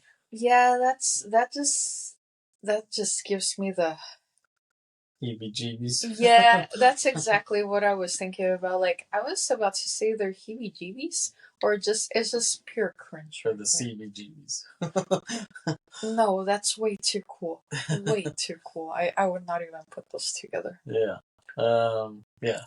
So he did a good job. They were trying to creep out the audience into thinking that was Harvey Weinstein in a movie. Mission accomplished. Yeah, I mean, even though I feel that Jeff Garland tends to be in sillier content than that, so Yeah. it is still somewhat unexpected. Yeah. But I guess, it makes sense in a way. Well, a lot of comedians have their turn at drama. You know, you've seen it. You know, John Candy did it, and JFK, and comedians eventually do that one or two drama roles in their careers. You know. Yeah, but most people don't see it that way, or at least I don't think they notice it, do they? Like the audience, you mean? Yeah. I mean, the ones who pay attention will notice. You know. Mm-hmm. So yeah, he's the studio head, and he's very excited. And he said, "Here's Tom." Yes. So if you Showing see it on his screen, butthole. yes. So he's okay. I think I'm going to start censoring certain things. So what are you Okay, doing? Tom, you can sit in the middle. What are you doing, buddy? But no, okay. Yeah. Okay. So, yeah. Yeah. So this Cats might be and movies. okay. This might be not suitable for work. And actually, he just walked away. So we're good to continue. Yeah, we'll see if he comes back. So, Don Wallach says he tells someone at the party, we're very excited about Nellie Leroy. She's our new star. And they're like, okay, which one is she?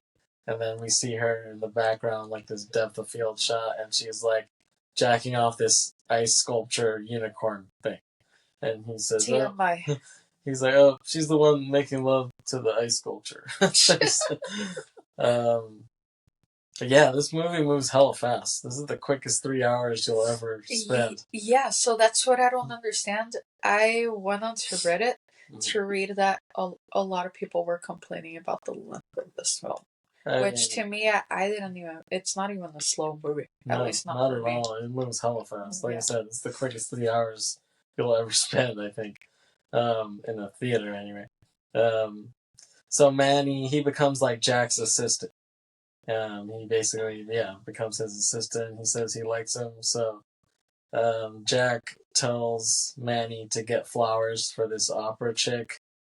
Even though she doesn't speak any English, he doesn't care. Yeah. He wants to spit some game to her. I guess Olga Pudi is her name. Mm-hmm. And so that's what's going on in Manny's world. And then we cut to this premiere that they're gonna have for Nellie's film, the film that she did at the bar where she's crying, and she's outside the theater, and they won't even let her in. Like, they won't even let her in to see her own movie. So she basically has to lie just to get into the movie, and so she pays off some guy to be like, oh, Nellie Leroy, like, can I have your autograph or whatever? And then when the ticket attendant lets her in, she pays off the guy or whatever. Says that. So she's in the theater, and it's like, I like how it's all red. Like, you can feel the heat. Oh yeah, absolutely. In the theater. And like, she's there and she's kind of nervous watching the movie, and like, the crowd likes the movie. She can feel it. She can hear them laughing and stuff, and she starts smiling, like Nellie's happy, and it's kind of funny. Like, it's similar to the scene in Once Upon a Time in Hollywood, where she plays Sharon Tate, and she goes to one of her movies. She sees herself in the movie as Sharon Tate, and it's kind of interesting that she's done this sort of thing a couple times. Maybe Damian Chazelle was very conscious of that. He probably did take it from Once Upon a Time in Hollywood. Yeah, he might have been. Yeah. I mean, it just fit the scene. Nellie's dad is played by Eric Roberts, and he's kind of a sleazy dude. Like, he's kind of trying to make a name for himself. You know, he's trying to like take advantage of her fame any chance he gets. Jeez. You know, Nepo dad, I guess. Yeah, kind of. Yeah, he's riding her coattails. Yeah. Yeah. And it's funny, they show that Nellie and Constance Moore, played by Samara Weaving, they become like a team, kind of. You know, like Yeah. their you know, buddy films are like taking over the world or whatever, and then they show the photo of Constance and her like snotty face. It's just funny. So, Yeah. yeah, and they become a team, even though Constance hates Nellie. She on the set, she's like yelling at the director, and she says she's icing her nipples. Or Yeah, whatever. that is ridiculous. When I first heard it, I'm like, what is that supposed to mean? Yeah. She's like, she's icing her nipples. Like, she's trying to take my screen time or whatever. And she's like, what the hell do you mean? She's like, what do you mean ice my nipples? This is all natural. She's like, you're just complaining because yours look like fucking latkes. Were latkes even popular at the time? Yeah, Speaking of, okay, it's been a Jewish thing for a long time. Like, but were there already a lot of Jews at the time? Yeah, there were a lot. Interesting. Yeah, and then Nellie is like, you know, kind of pulling pranks on Constance, and she puts like a wood dildo in her trailer, and she's like, she put this in my trailer. Nellie's like, I don't even know what the fuck that is. Yeah, I still find that really weird. I mean, amongst other things, but it's like, why would you do that? Yeah. And I mean, we already know she's pretty wild, but still. Yeah. But yeah, like Constance is getting pissed off because she's the producer and it's her company, so that kind of gives Nellie a light bulb moment, and then we see that Jack marries that Olga chick who doesn't speak any English, and he's happy. And then weird. So Nellie decides to get nose surgery overnight. She calls the doctor and says, "Oh, remember that surgery I was talking about having?" And she gets that overnight. She shows up to set all bandaged and stuff.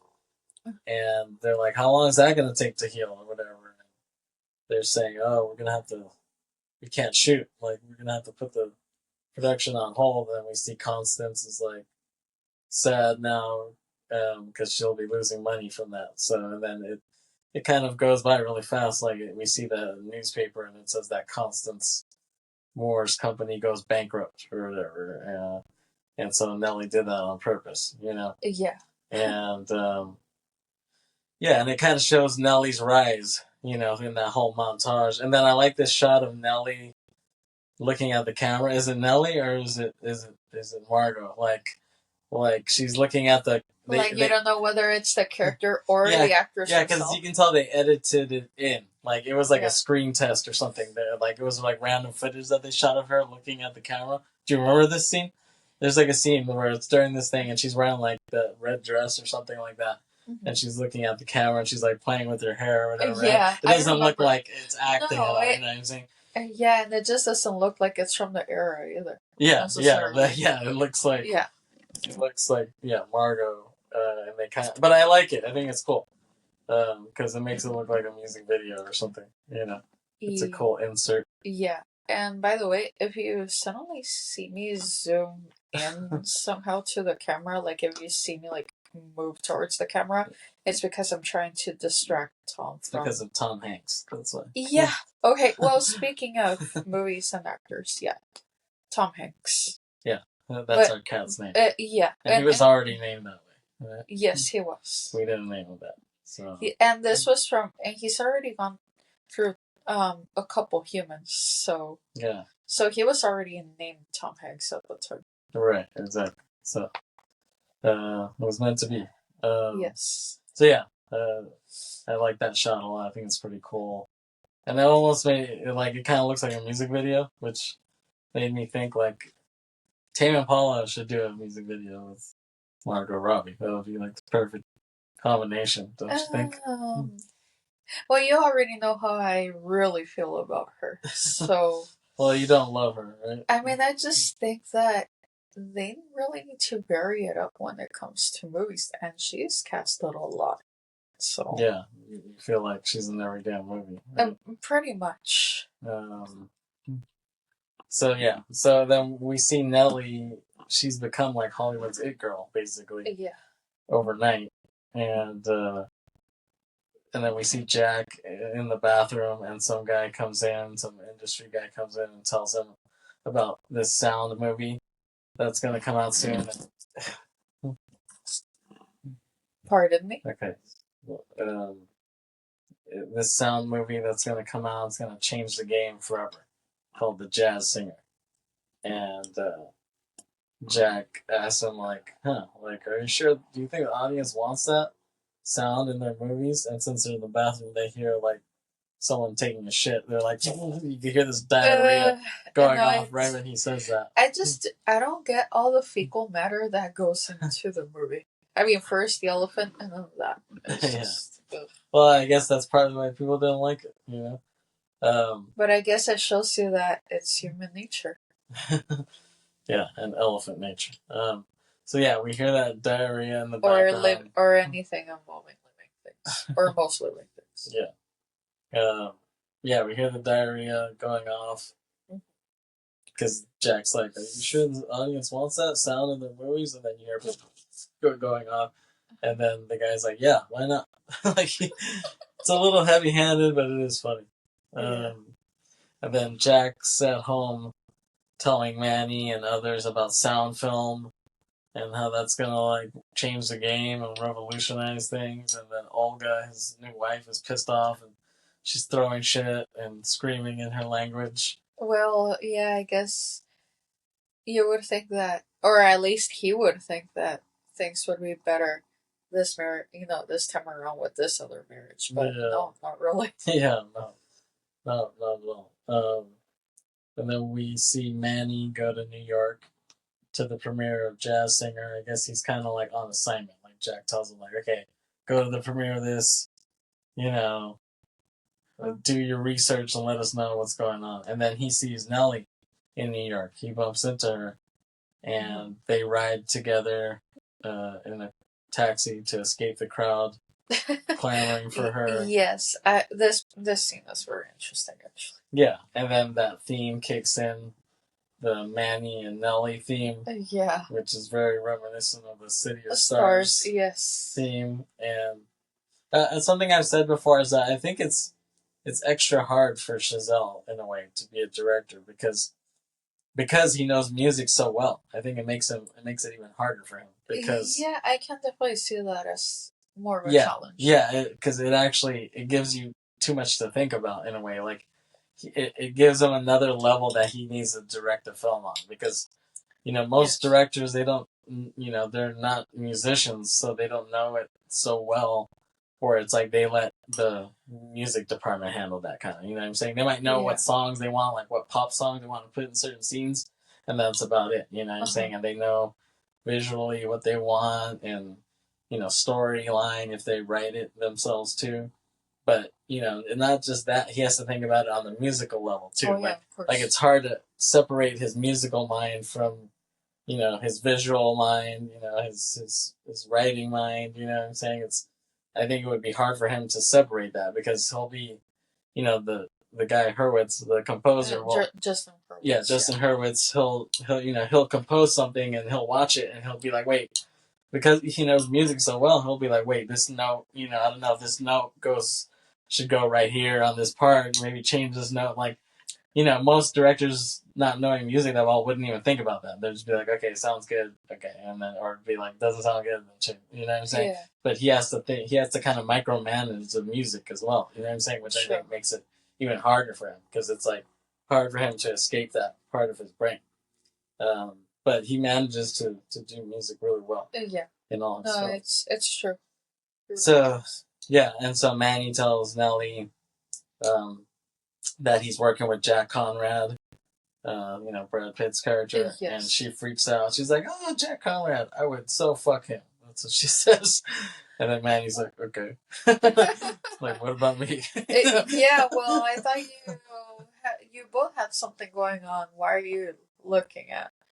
Why? Well, why are Well, you? they never got together. Oh, not at least not officially, I Yeah. guess. Yeah.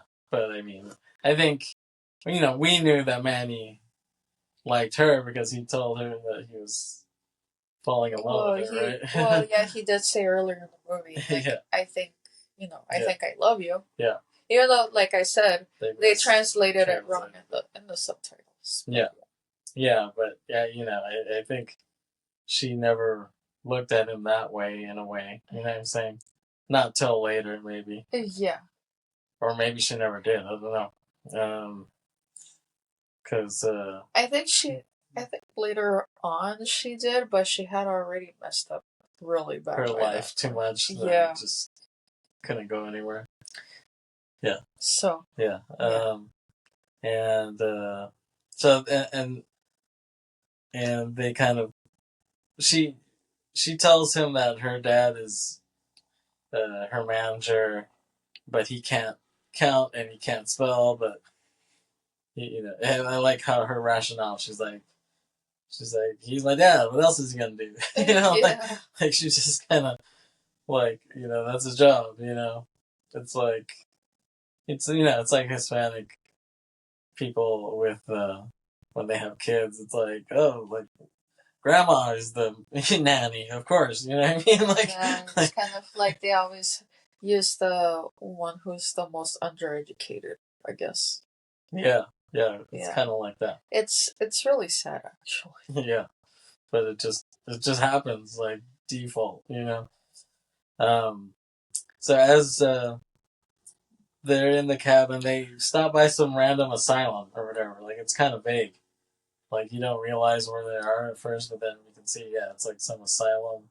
Yeah. And I guess Nellie is there to visit her mother. We don't really know who that lady is at first, but we kind of put two and two together. And I guess her mother went crazy and she doesn't want to talk. So they bring her out and she just kind of stands there. And Nellie and Manny kind of look at her and they kind of don't know what to do. So they're just like, okay, bye, So then they just leave and go in the car. And I think it affects her, but she doesn't want to say it. You know what I mean? Like, she doesn't know how to put that into words, seeing her mom in that state, And as they leave in the cab, she mentions something interesting. She mentions how she hates people who put toppings on ice cream. She's like, I hate how people put topping on ice cream. Just fucks up a good thing. Well, she specifically said sprinkles, didn't she? Yeah, sprinkles, yeah. She's like, you know what? I hate when people put sprinkles on ice cream. Just fucks up a good thing. I don't... Yeah, when I first heard that, I was like, I don't know what's wrong with that. I love sprinkles on my ice cream. I know you do. I love sprinkles on anything, like on cakes, on cookies. I mean, I don't know. That's just me. Wow, that's just her. That thing. She's just the antithesis of me. You got triggered by that. I kind of. But I mean, that's part of what makes the movie even more interesting. So isn't it funny that why would she mention that right there? It was very random. Yeah, because I mean, it just came out of nowhere. Yeah, I mean, I think it has some sort of connection to her mother and stuff like that. Like maybe her mom liked to do that or something, and that's why she brought it up or whatever. And it just to and show she never liked that. It just to show their strained relationship in a way. Yeah, that could be it. Yeah. Like I kind of agree with her a little bit. I'm more of a basic kind of guy. Like I know you really are. I don't need sprinkles on it. You know what I'm saying? I don't need sprinkles on ice cream or whatever. If it's there, I'll eat it, but it has to be good. You know what I mean? Like, it has to make it shine. Has to make it sing even more with it. You know what I'm saying? Good point. So I thought that was very interesting by Chazelle to throw that in. And she said that she always disappointed people her whole life, and she kind of vents to Manny in the car, and she asks if he likes ice cream, and he says, of course. And he mentions how his family lives in LA, and she thought they were in Mexico, but then he says he crossed the border when he was 12, and that's interesting too because he says, "Oh, my family is there. They're in LA." He's like, "I can see them in 30 minutes if I want to." He's like, "But I don't." You know what I'm saying? Like, Yeah. isn't that interesting how he brings that up? Yeah, I mean, I think that's interesting, but I think he also brings that up. I don't know, like that. I feel like that got incorporated into the movie because I'm pretty sure that a lot of people relate to that. Like, Yeah. they still have their family in somewhere nearby, but they don't really see them. Yeah, exactly. Yeah. I think that is why he threw that in. I think a lot of people can relate to that. People who live near their family, but they don't necessarily see them often or at all. True. So they part ways. She kind of lets him out, and he goes to the theater where they're playing Jazz Singer, and he sits down like pretty late into the movie. Like he goes in and um, like I can tell that he really likes Nelly, so he's thinking more about her. Like he's like thinking about like he had such a nice time hanging out with her in the car and stuff like that. But then all of a sudden he sees that the movie is getting like a standing ovation or whatever. Yeah. And he's like, "What the fuck?" or whatever. So, and we see a little bit of the movie play on the screen or whatever. Yeah. And he's like, "Oh my god!" Like he's looking at the reaction. He's like, "Oh shit!" And so he runs out. He runs out of the theater to the nearest payphone, and he calls Jack, and he tells him, "Jack, like this is gonna change everything," and it fades out or whatever. And I guess that's kind of the end of the first act. You know what I mean? You could say, that Nelly part where she's crying. When they finish that scene, I thought that was kind of the end of the first act, but I guess this is really kind of the end of the first act. Because that really closes that cycle. This is like the beginning of the end, as far as like sound film coming in, you know what I'm saying? Sure. This is the first sound film and it's going to change everything. And a lot of these people's lives are going to change, because of this. And, so it is like the end of the first act, which is longer than most first acts because it's a longer movie. You know what I'm saying? Most first acts are like 30 minutes. You know what I mean? But this one is like an hour, basically. Wow. So next we see a movie set. We kind of fade up from black, and we see this movie set in a studio now, and it's 1928. And so they're trying to shoot Nelly's first film with sound. Yeah. And it's a very complicated process, to say the least. Oh. We see her walking into a dorm room, and she's like, "Well, hello, college." Like that's her line. But it's hot on set because of the lights and stuff, and there needs to be silence, on set because of the audio now, and like something keeps fucking up every time they shoot the scene. Something just fucks up, and this is a very frustrating scene. Almost as frustrating as the entirety of the movie Mother by Darren Aronofsky. It was very frustrating. Pardon?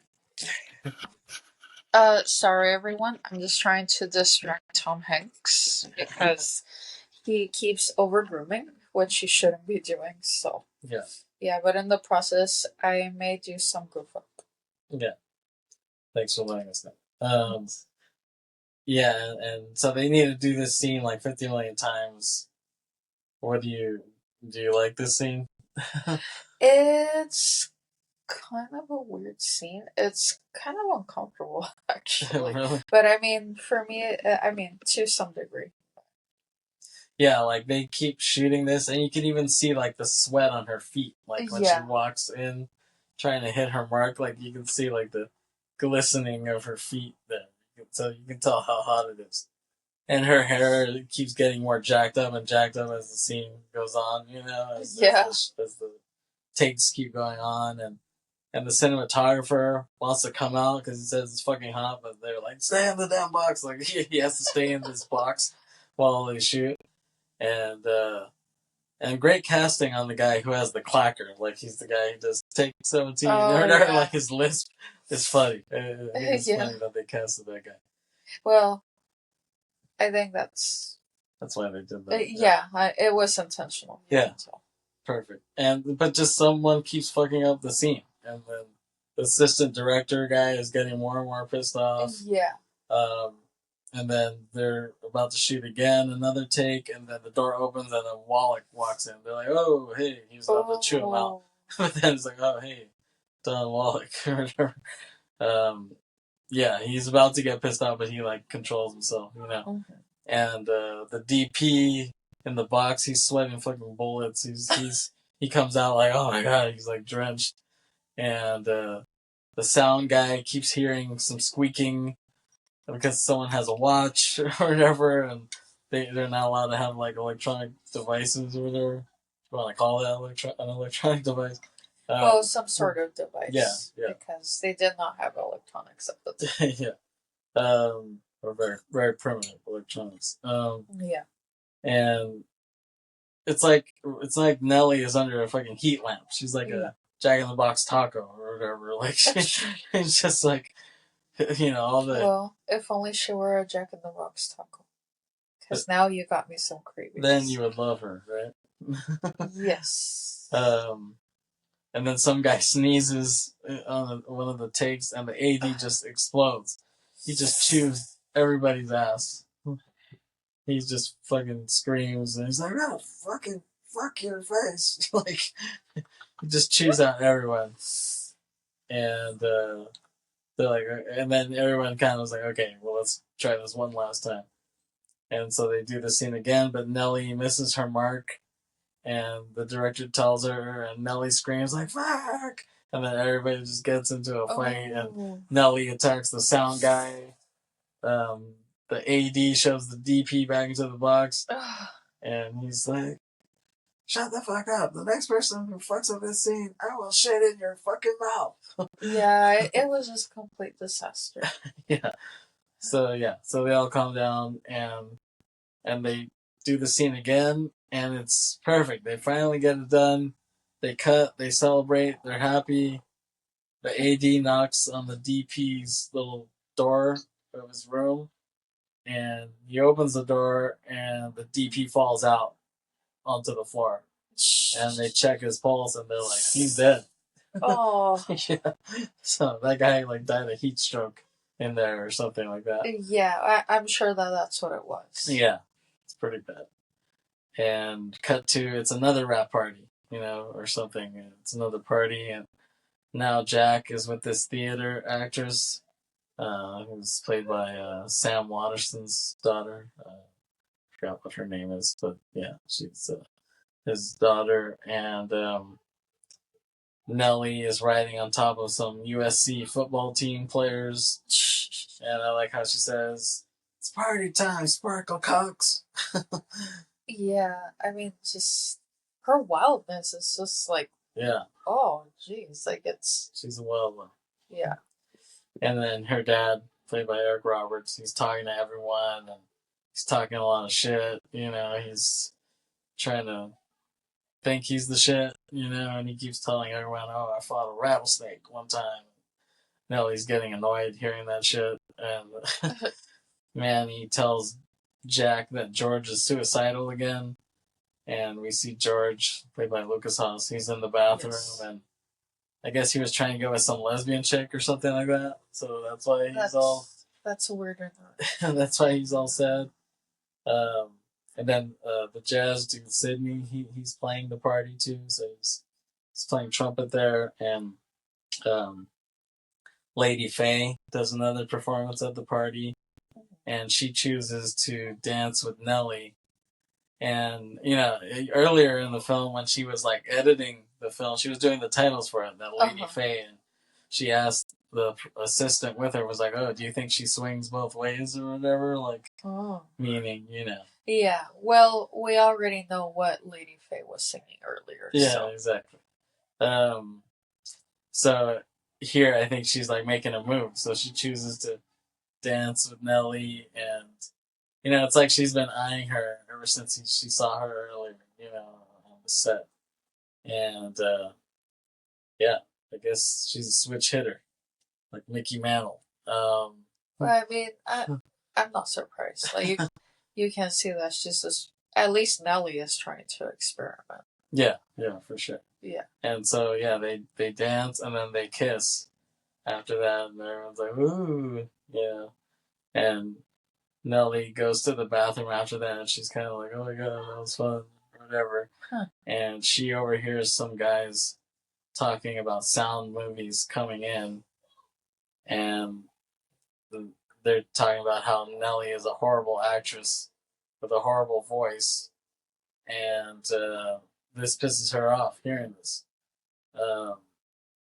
And so she goes out, and she's like saying, "Don't be a fucking baby." That's Yeah, like, well, because it's, you can see she starts to get emotional, but then she's kind of like, you need to suck it up, like, take the criticism. Yeah. Yeah. Yeah, exactly. And then, yeah, like, just like absorb it, I guess. Yeah. And then we see Irving Thalberg, played by Max Minghella, at the party. And Oh, don't even get me started about that guy. But well, internship. Yeah, I don't know if I can watch that movie again. Yeah, and mainly for him, really. Yeah, right. Yeah, though it's weird seeing Owen Wilson and Vince Vaughn like, trying to officially get into Google and go through the whole process, but it's funny that Max Minghella has been in a movie about Google and about Facebook. You know what I mean? Yeah. What's next? Yahoo, the musical, or whatever. Like, just no. I don't know. I really could not stand his character in The Internship. Yeah, I know you hate it. So yeah, Irving gives his card to the jazz guy Sydney, and he says, "Oh, we need more musicians, so let me know if you want to work for me." And he's kind of like, "Okay, well that might be interesting. At least I might get more pay, you know." So he goes up to her dad, Nellie's dad, who's trying to chat up some lady, and says he was telling her about the snake story, and Nellie tells the whole party, like, "Hey, like, who wants to see my dad fight a snake?" And they're like, "Ah!" And he's like, "Wait, what the hell are you doing?" You know, he's like, "What do you mean fight a snake?" And so they're like, "Yeah, let's go. I want to see your ass fight a fucking snake or whatever." So then they all like get in their cars and they're like Model Ts, and they drive out to the desert. Yeah. And then once they get there, it's like they all start forming a circle around her. Yeah. Yeah. Yeah. No, and then but on the way there, Nellie's like in the car with Jack's fiance. Oh. And she's telling him about Charlie Chaplin and Gary Cooper's penis. Okay, thank you. I was thinking about Gary Cooper, super duper. Oh, jeez. Putting on the Ritz. That you know that fits the time period. You know that was like from around that time that the original Putting on the Ritz. Oh yeah. Came out. Well, not the taco one. Yeah, not the taco one. Yeah. Speaking of tacos.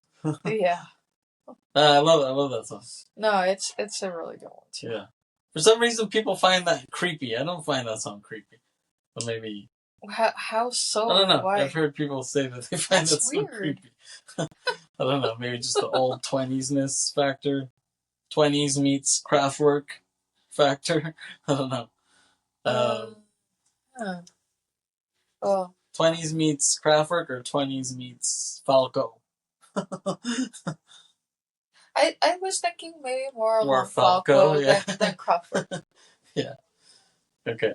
Now that we've established that. So yeah, they get into a circle with their cars, kind of lighting up the scene. You know, that's like a cliche, like a standard cliche of. We've seen it in Never Back Down. Oh, another movie I can't talk about. We've seen it in Point Break. At least if Kevin decides to do an episode on Never Back Down, no. I will not be the guest. No, you will not be. I will. That would be best for everyone involved with that. So yeah, they're in the desert. They're surrounding the dad, and he's fucking drunk as shit. His hair is like all over the place, and there's a rattlesnake there, and he's like, "Well, if you wanna fight the snake, you gotta assume the position of a mongoose," or whatever. And you're just like, "What the fuck is he talking about?" Yeah, I thought that was really weird. Yeah, and he's like, he does this weird pose, and his teeth are like, there's something about his teeth look anime-ish there to me. I don't know if it's just because they look so huge, like they look like big anime teeth. Weird. So yeah, the rattlesnake is there, and it's like shaking, and then he just passes out right there in front of the snake. And Nellie gets pissed off that he didn't fight the snake, and she's like, "What the fuck? Like, I want to see song, fight the fucking snake." Come on, you guys, and she's pointing out the USC guys, but they don't want to do it. Yeah. And she's like, "Oh, you're a bunch of pussies." You're a 6-foot vagina. That's what she tells him. Yeah, that's just. I mean, very derogatory, yeah. Which I guess people weren't thinking about it at the time, but it's. Yeah. Well, I could get more into it, but let's continue. Yeah. So she just grabs the snake, and she's like, "See? Look how easy that was." And then all of a sudden the snake bites her and just like latches onto her, and she's like, "Ah!" She freaks out, and then Manny like tries to get close, and then the snake like smacks him. Yeah. And he's like unconscious on the floor.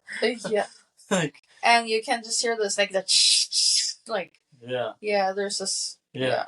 And then like they play like a gramophone, like, you know, the old school record player. Yeah. They're playing it because someone brought one in their car.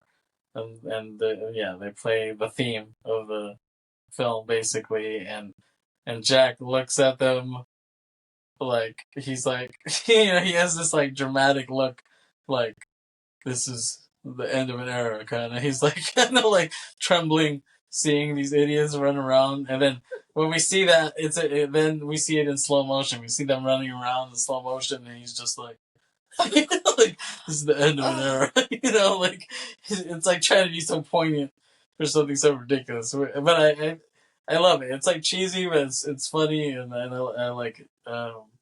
And so he's looking at them run around in slow motion. Then all of a sudden, Jack gets hit by a car in the middle of that. But he's okay. He just yeah, but it's the whole thing is still a complete disaster. Yeah. So then Lady Faye comes out. She's like, "All you guys are fucking bitches."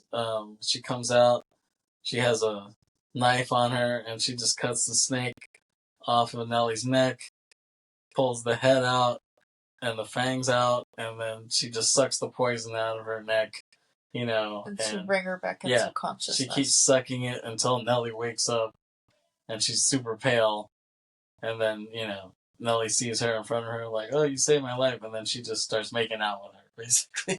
So, and they become lovers at that point because she saved her life. You know, everything. Yeah, even though sparks flew earlier. Yeah, but this really iced it. You know what I mean? This sealed the deal. Her saving her life from the snake. No one else would do it except for her. You know, I guess maybe she just learned this in China, maybe, or something. Like, maybe she. Yeah, but I mean, that's a survival skill that is usually taught, though. That if you're ever bitten by a snake, yeah. Yeah, but I mean, I guess she was the only one brave enough to do it. You know. But this scene, I guess, but it shows you that she was probably the only one who really was paying attention, or that too, or that she really truly cared about her.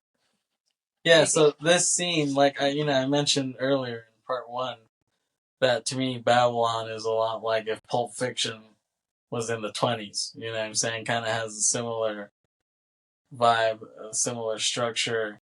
You know. Just with, you know, it was an older time period, older technology and stuff. Mm-hmm.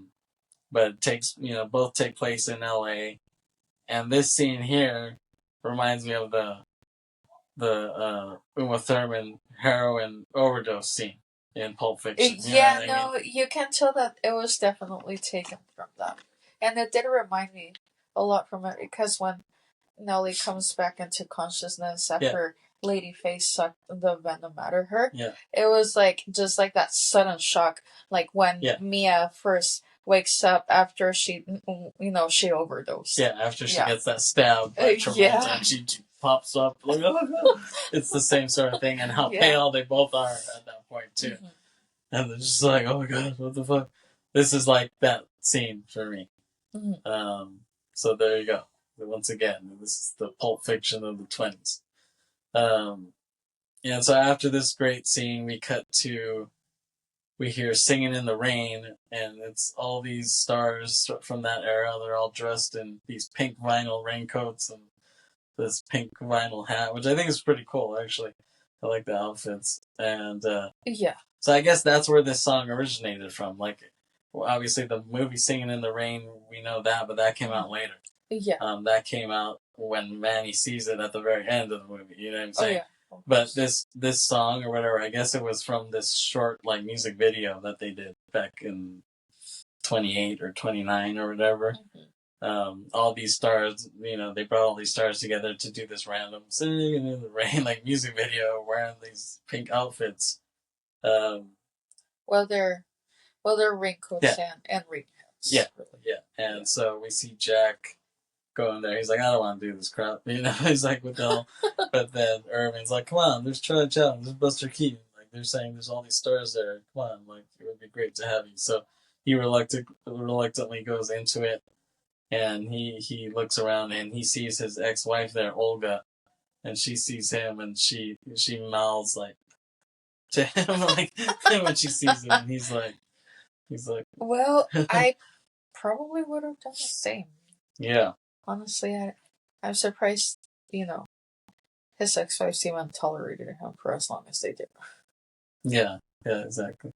So, and so Manny is there on the set too, and he's looking at what's going on, but then he also sees that, so there's a jazz band playing on the side too of this. Mm-hmm. They're playing the music for this Singing in the Rain thing. Yeah. And he's kind of looking over and is like, oh, okay. Like, and then when they're done with the take, he's like at the snack area. He's getting coffee, and Sydney goes and he gets coffee too. And Manny sees him and he's like, "Oh, well, what do you think of this?"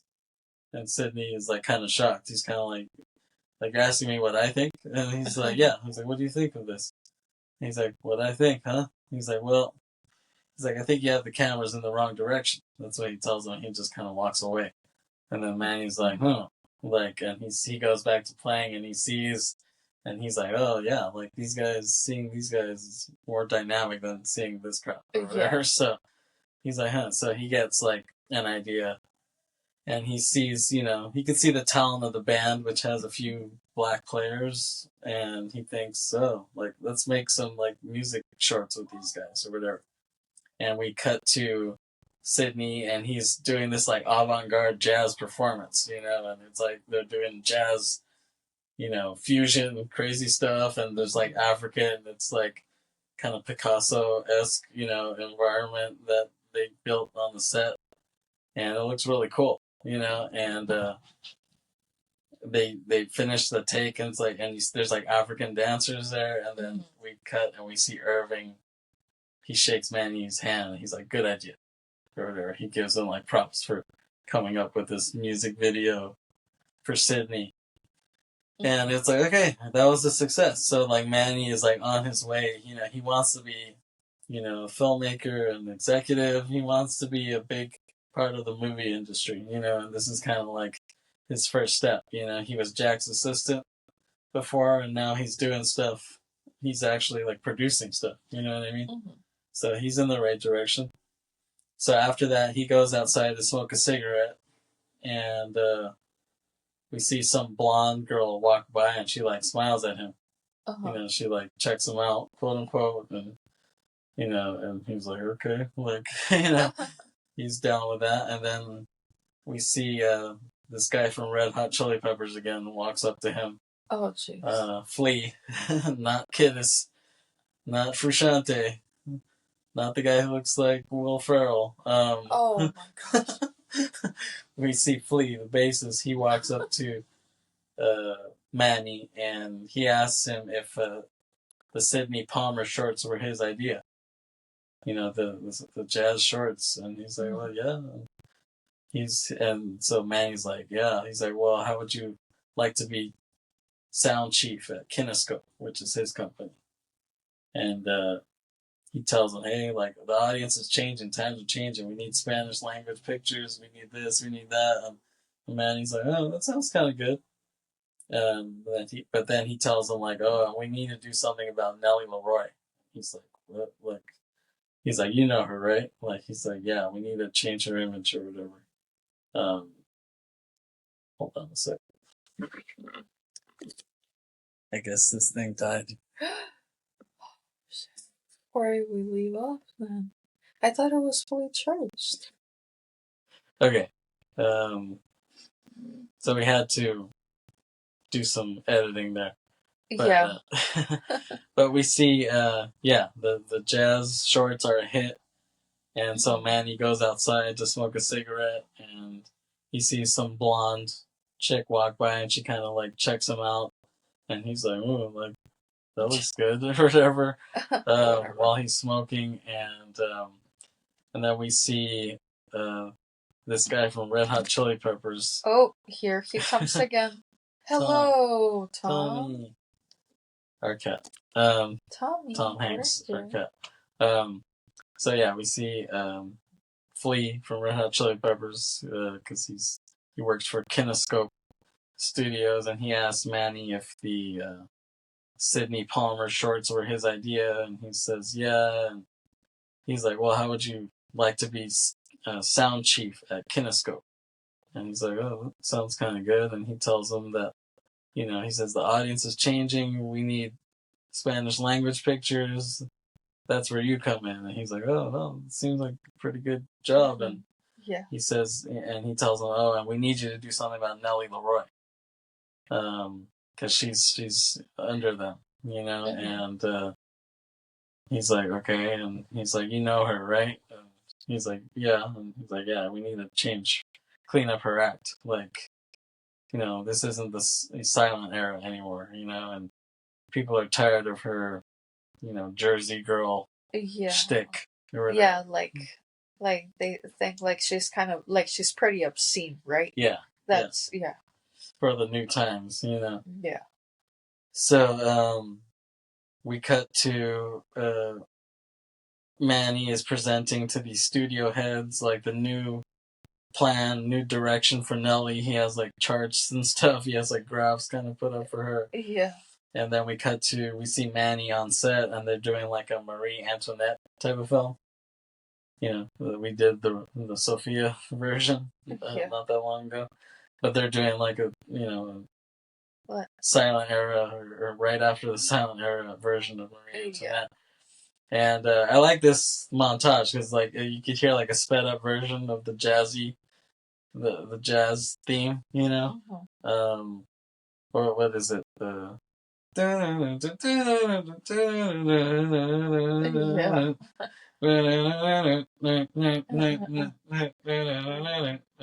I like that part. And he's kind of running around, but you can tell he really likes what he's doing. He's like in the zone on the set. He's having a good time. He's calling shots. He's doing this, and Jack calls him. Actually, he's like, "Oh, like I heard you got a new job, man." He's like, "Good luck." Brad, Jack calls him, and he's like, "Good luck, you deserve it." And he's like, "Well, thanks, Jack." And then someone calls him Manuel on the set, but then he's like, "Oh, call me Manny." Yeah. I don't know because it seems like he was trying to like, be less Hispanic by saying that or something. I think he's just trying to fit in because he can already sense that. Yeah, like he's being treated as an inferior. Yeah. Yeah. So like that's why someone calls him Manuel, and he's like, calling man. And then we see Sydney, the jazz guy. He gets a new big house and a nice car from Mr. Wallach, and he's like, damn, he's like living the dream basically. And so the studio doesn't like that Nellie is with Faye Zhu. Like, it's just scandalous. Yeah, their lesbian relationship is too scandalous, and it won't help them with the Hearst crowd, because that's where Hollywood is starting to get a lot of money from. They're getting a lot of money from these like conservative donors and conservative philanthropists and stuff like that. And but they want to see things that are conservative. You know what I mean? So Manny, we see Manny. He basically confronts Fei Zhu like in some dark, like some dark studio or something, and he tells her to stay away from Nelly. Like he basically like bans her from seeing her. And like there's this like touch of green lighting in that studio too when he's telling her that, and it's cool. It's like almost Wong Kar-wai-ish, the little green I could filter there. I could kind of sense that in the lighting. Yeah, or it's Varsity Blues-ish. Well, I mean, believe it or not, I haven't really sat down to watch Varsity Blues, so. Oh, you didn't see it when me and Byron were watching it the other time?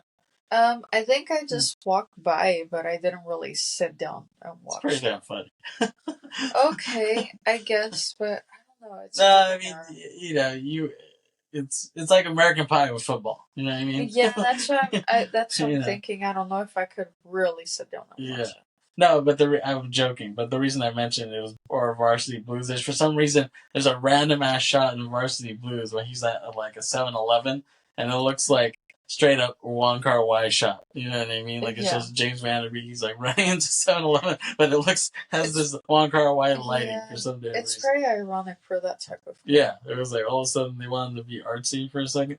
Weird. So yeah. So that's pretty sad that Manny, bans their relationship basically. And then Irving. But that just shows you that he ultimately cared what the industry was going for rather than what made her happy. Really. Yeah, he was trying to help save her career, but he was like trying to propel his own career too, Well, yeah, but that shows you that in a way he was being selfish. Yeah, exactly. So then Irving gets a note during a meeting and calls Jack, and he calls Jack at home. Jack is at home with his wife, doing scenes, like working on the scene, and he gets the phone and he hears that it's Irving, and he said, "Hey, Jack," it's like George shot and killed himself. Oof. He's like, "I'm sorry," or whatever, and then he kind of hangs up, and he walks out, kind of all, he's shook, and his wife sees him like, "Oh, what's wrong?" And he doesn't really say anything, and he said he was the first one who said I had talent. And she's like, who? Like, what? And he kind of just lashes out at her at that point. He's like, it's not a low art. He's like, what I do means something to millions of people. He's like, you, because she does theater, Yeah. So he's like, 10,000 people see it, it's a hit. He's like, if 10,000 people see what I do, it's a flop. It's a fucking flop. Like he tells her that, and she's just like, "What are you talking about?" Like it's pretty good acting here. Like her teariness, Yet like you can see her eyes are watery, but she's not full on crying. You know what I mean? Like she's just like really surprised by what he's saying. But yeah, he really lashes out at her. And she doesn't know what the hell's going on. Yeah, that's what I was about to say. It's kind of like she just doesn't know what to make of it. Yeah. I mean, even though he's yelling at her. Yeah, exactly. And so the studio and Jack are watching his new movie with sound, and they're telling him it's good, but he has his doubts. He's like, I don't know if this is good. And then so they go to this party or whatever, like with all these investors and stuff. And Nellie is there, and she's presented by Jean Smart, the Jean Smart character, and by Manny to a group of investors at the party. And she's trying to hide her accent, like her Jersey girl accent, because it's all these like old conservative white people, and they eat hors d'oeuvres and stuff like that, and other weird foods and stuff like that at the party. Yeah, well, you can see that it's just all a very elitist crowd. Yeah, and Sydney is there too, and it's funny because he walks in through the door and he looks around and he's like, "All right," he's like he just sees all these white people and he's like, "Okay, I just have to get through this," And when he sits down, it's one of the people talking to him is Taylor Nichols from Whit Stillman's films. He's the nerdy guy from Whit Stillman's films, the guy with the glasses. Yeah. Well. Yeah, I love that guy. I think he's really good actually. Yeah, he's great. He's done over 100 films. That's a way more extensive career than I thought. Yeah, and it all started with Metropolitan. That was his first shit. So you got to give it up to Whit Stillman. Yeah, even though I already told you what I really think of his movies, I mean, into a similar way as what I think of some of Damian Chazelle's content, but which we can get into more later. And if you guys are really curious, I'm not going to get into details here, but you can always reach out and maybe I'll make a statement on it sometime. Okay. Yeah. I'm sure we'll talk about it eventually. But yeah, like you can see Taylor Nichols is like picking his brain here. Like all the people around him are like picking his brain because it's like, oh, we get to talk to a black person. Let's see how they, how they see the world, And yeah, you can see that at least Taylor Nichols, he's like this white liberal dude trying to like, be friendly, but Sydney is like weirded out by it, And which I don't blame him for being weirded out by it. Yeah. And then we see Manny now has this white blonde girlfriend, and now and someone asks him like, "Oh, what part of Mexico are you from?" And he says, "I'm from Madrid, Spain." That's what he says. Like it's like he's trying to seem more elevated, right? He's trying to be more European, Yeah, well, I mean, he is trying to fit in. Yeah, exactly. So it's just interesting how Chazelle put that in, like hiding his background and stuff like that. Here's Tom again, showing his butthole. Yeah, okay. Let's censor that as much as we can. As much as he permits it, really. Okay, he's walking away. Butthole surfers. Thank you. Sorry. Anyway, so yeah, Manny, he's kind of trying to be snobby now. And Jack is at the party with his wife, and they're all smiles. And he says they're working on their marriage, after that fight that they had. Oh, where, his best friend basically killed himself, So I guess you can't be too hard on him. No. And Nellie is complaining to Manny in the other room, and he tells her to put up with it for now, and she's like, fine. And he's like, what's your name? And she's like, Nellie Leroy. And he's like, no, in French. And she's like, that is French, or whatever. And they both kind of laugh. And you can tell that they improvise that. Oh, yeah, of course. But he did a good job. I think he did a good job with a lot of improvisation. Yeah, of course. And the fact that he did a lot of it in Spanish, too, I think was perfect. Well, yeah, it definitely shows. Just, you really... because in other movies, at least for maybe in other time, like if this was in the 90s, this guy wouldn't even be Mexican. Like he'd probably be played by like Antonio Banderas or something like that. You know what I mean? Yeah. Which and in that case, he is Spanish. Yeah, exactly. But like he wouldn't have that same sort of essence. You know what I mean? Of course not. Like I love Antonio Banderas. He's a great actor, but if I want someone who can improvise as a Mexican, you need a Mexican to do that. Oh, yeah, of course. Because only they would really get it, And they keep asking Jack how Europe was and how he's holding up, and Jack feels like something is wrong. He's like, I guess my new movie must be shit. Because what did that have to do with it? Well, just because everyone's like checking in on him and then he just ends up, he's like, will someone kindly tell me what the fuck is going on? Just kind of funny. And then we see Jean Smart there still with Nellie, and her hat is funny. It looks like she's the new Pope or something like that.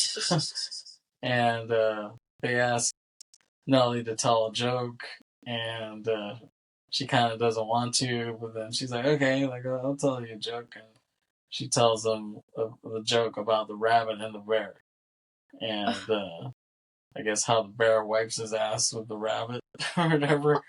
So at that point, she just kind of breaks down and attacks the crowd. Like, she points fingers at them. She eats the food with her hands, and yeah, like she just grabs everything like she's just like she's just some feral person. Yeah, she just goes wild. She fucks up her dress, and she tells them that she's like her makeup is ruined. Well, hair and makeup, really. Yeah. Yeah. And she's like, I'm just gonna go home and stick some coke up my pussy. That's what she says. And she storms out. But then on her way out, yeah, she feels herself regurgitating. Yeah. If I pronounce that regurgitating. Yeah. Well. Yeah. I had a feeling I didn't pronounce that correctly. Which, by the way, if most of you can't tell, English is not my first language, so I still occasionally struggle with some words. Yeah, you almost got it. Yeah. So yeah, we hear like her stomach like rumble a bit, and she's like, "Oh shit!" And then she feels that she has to throw up. So she runs back inside the house, and she throws up all over the floor, and all over the floor. Yeah, big time. And this reminds me of when I was at my friend's house when I was like 12, and I threw up all over his floor. Whoa. Okay, TMI. But then I had a shitload of Snickers. Okay, so she throws them all over the floor, and then one of the rich guys comes up to her like, "What the fuck are you doing?" It's like you just threw up all over my carpet, and she just projectile vomits towards his face and into his mouth. Yeah, it's gross, disgusting. Once again, probably why people hated it.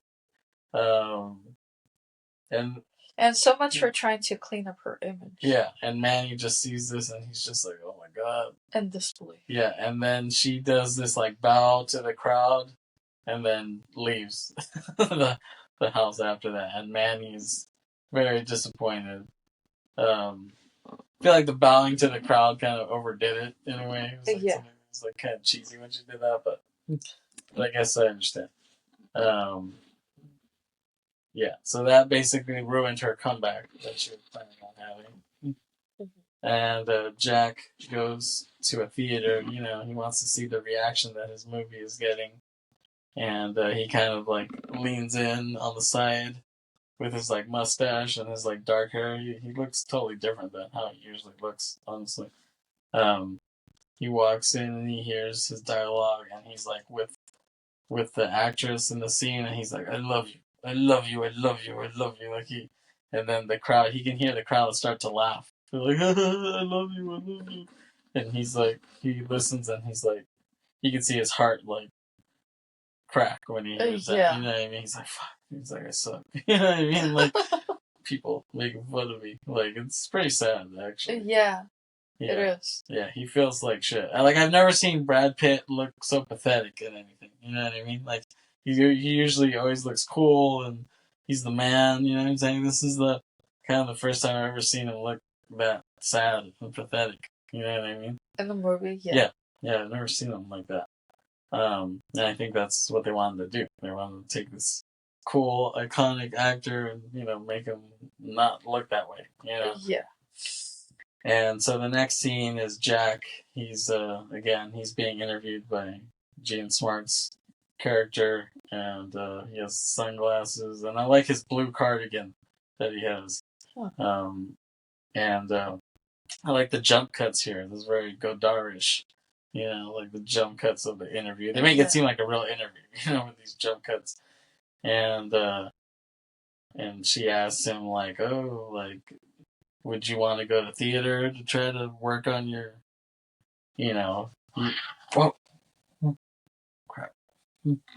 Okay, we'll take a pause right there. Yeah. Or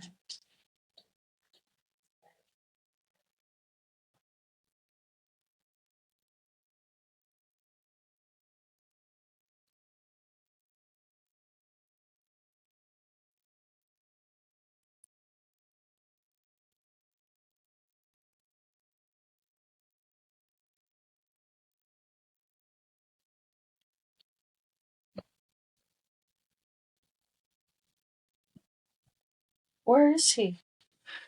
He's not running. But why do you go like what? like that?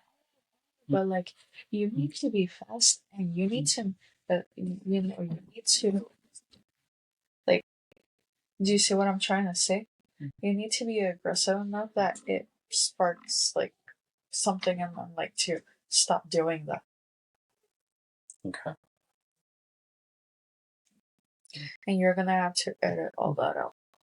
Yeah. That's... Okay. And also, we need to talk about the vomit thing because that was pretty TMI. Oh, what? Your story? Well, I thought that would be fun. No, it's not. It's gross. Okay. So yeah, so Jack is interviewed by her, and she asks him like if he'll, want to do theater to try to learn how to do sound film, because he was used to doing silent film, and he says, "No, I will master the talking film on film." That's what he tells her. And she asks him, "Do you miss the silence?" And he says, "No, you shouldn't stand in the way of progress." Huh. And she's like, "Oh, thank you, Jack. You're still the kid I met 20 years ago." Huh. That's what she tells him. And Sydney is doing another film, and Manny is like overseeing it. And some guy tells him that the band looks racially mixed or whatever, and I guess that will hurt the South. It would like hurt sales in the South of the film. Whatever that means. Yeah. So, and he's saying that Wallach might pull the plug on the film because of that or whatever. So, he's like, "Oh, do something about it. Here's some shoe polish or something like that." Yeah. Well, this is where the racism comes into play, which yeah, was completely unnecessary for them to do that. Well, I mean, I think they wanted to be realistic. I know that they're being realistic and they're trying to show what happened at the time, but it's, and hopefully that's what they're trying to convey to show what's still going on nowadays. Yeah. So like we see Manny give Sydney that shoe polish or something, and he tells him, and Sydney's like, "What's this for?" And he's like, "Oh, put it on your face to look darker." And Sydney thinks it's ridiculous. Like he's like, "Oh, I'm already black. Like what the hell?" Yeah, it is ridiculous. He's saying like, "Yeah, well, the lighting is making you look whiter or whatever," and he's like, "So we need this. We need you to put this on to look black." And he like Sydney, he does think it's ridiculous, and he kind of doesn't know what to make of it. But then Manny tells him like, "Hey, like you're an actor now, Sydney. Actors change their appearances for roles. It's normal." And he's like, "Not on that side." He's like, "Okay." So Manny, I guess, kind of convinces him to do it. He kind of guilts him into it because he says, "Oh, like if you don't do this, no one will get paid." And he's kind of like, "Shut up." He's kind of like, he feels like he's forced into it at that point, So Sydney does put on the makeup, and and then Jack goes to the studio trying to find Irving around, but he's not there. But then he sees the magazine. He sees the interview that he did with Jean Smart, Eleanor St. John. Yeah. And then we so these two scenes are like juxtaposed, and then we see Sydney. He's playing with the band, and he has the black face. Like he put on the makeup, and even when he's playing, it just feels like his dignity was stripped away. Oh, absolutely. I mean? You can feel it from him, and he's conveying it. Like you're saying, I think people find this controversial, just the fact that they have this segment in it, but I think it's realistic, and I think it's worth showing it. Well, I mean, it's trying to show you that, how it was, it was, and how in a way it's still going on. Yeah, and and it's like he walks away from the money after that. Like, I like that. I like that he was just like, I'm not gonna just do this for the money. He's like, I don't care. No, he made the right decision. Yeah, he walks away from it. Manny is told by a production assistant that they can't find Nellie, that she's gone, and he's like, oh, okay, well, I don't know, like, I don't know where she's at, know. And then we see Sydney walk out of the set, and the gate security guy sees him, and that guy is also black too. The security guy, he sees him, and he gives him like his lanyard that he has or whatever. He's like, oh, you're gonna need that to come back. And he tells him, I'm not coming back. And then just cuts, like, right there. I love how quickly it cuts right there, Yeah. Like, it doesn't let it... Because if it didn't cut any sooner, it would have been weird. So the fact that it cuts right there is perfect. That was good. Yeah. And then Jack is confronting Eleanor about the article. Like, he goes to her office. And she knows that he's really upset that his movie tanked, and that's what he's really pissed off. He's not pissed off about her article per se, but then she tells him like, "Oh, like your career's over," like that's what she tells him point blank, and he's like, "Fuck," like, But she tells him that, "Oh, but don't worry, like because you were a movie star, you'll live forever." She says you shouldn't feel bad. He's like, and she says there'll be 100 more Jack Conrads. And your time today is through, but you'll spend eternity with angels and ghosts. And she basically tells him that he at least did something that'll live on. You know what I mean? Like his prime is over. You know what I mean? But at least he's done some work that will live on. And she says some great shit here, which I encourage you to watch it. If you haven't seen it, watch it, and if you've seen it already, watch it again. And if you haven't seen it, you just got a bunch of spoilers already. yeah. But yeah, you should really watch. And this scene, like the things she says in this, are great. I love what she says, what she tells him, and then after she's done telling him all this, he walks up. He just walks up and walks away from her, and like right when he reaches the door, he mumbles. He's like, "Thank you for that," and he walks out. he just tells her that like he doesn't want to, he doesn't want to give her all the credit, but he wants to at least, acknowledge her for saying that.